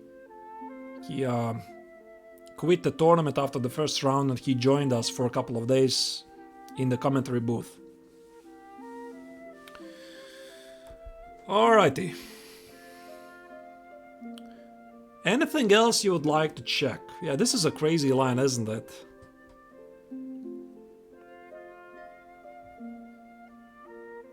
Yeah, this is crazy line. I think it ended something like, what was the line again? I already forgot. Rook d8. Yeah, okay, this was the line. Knight a3, c3, obviously, of course. King d3, rook d5 this is obvious move. Check here, a5. This is a draw. Draw. Easy draw, right? Bishop e6, king d3. This is the easy draw. Easiest ever. Completely insane. Yeah. What can I say you? Completely insane.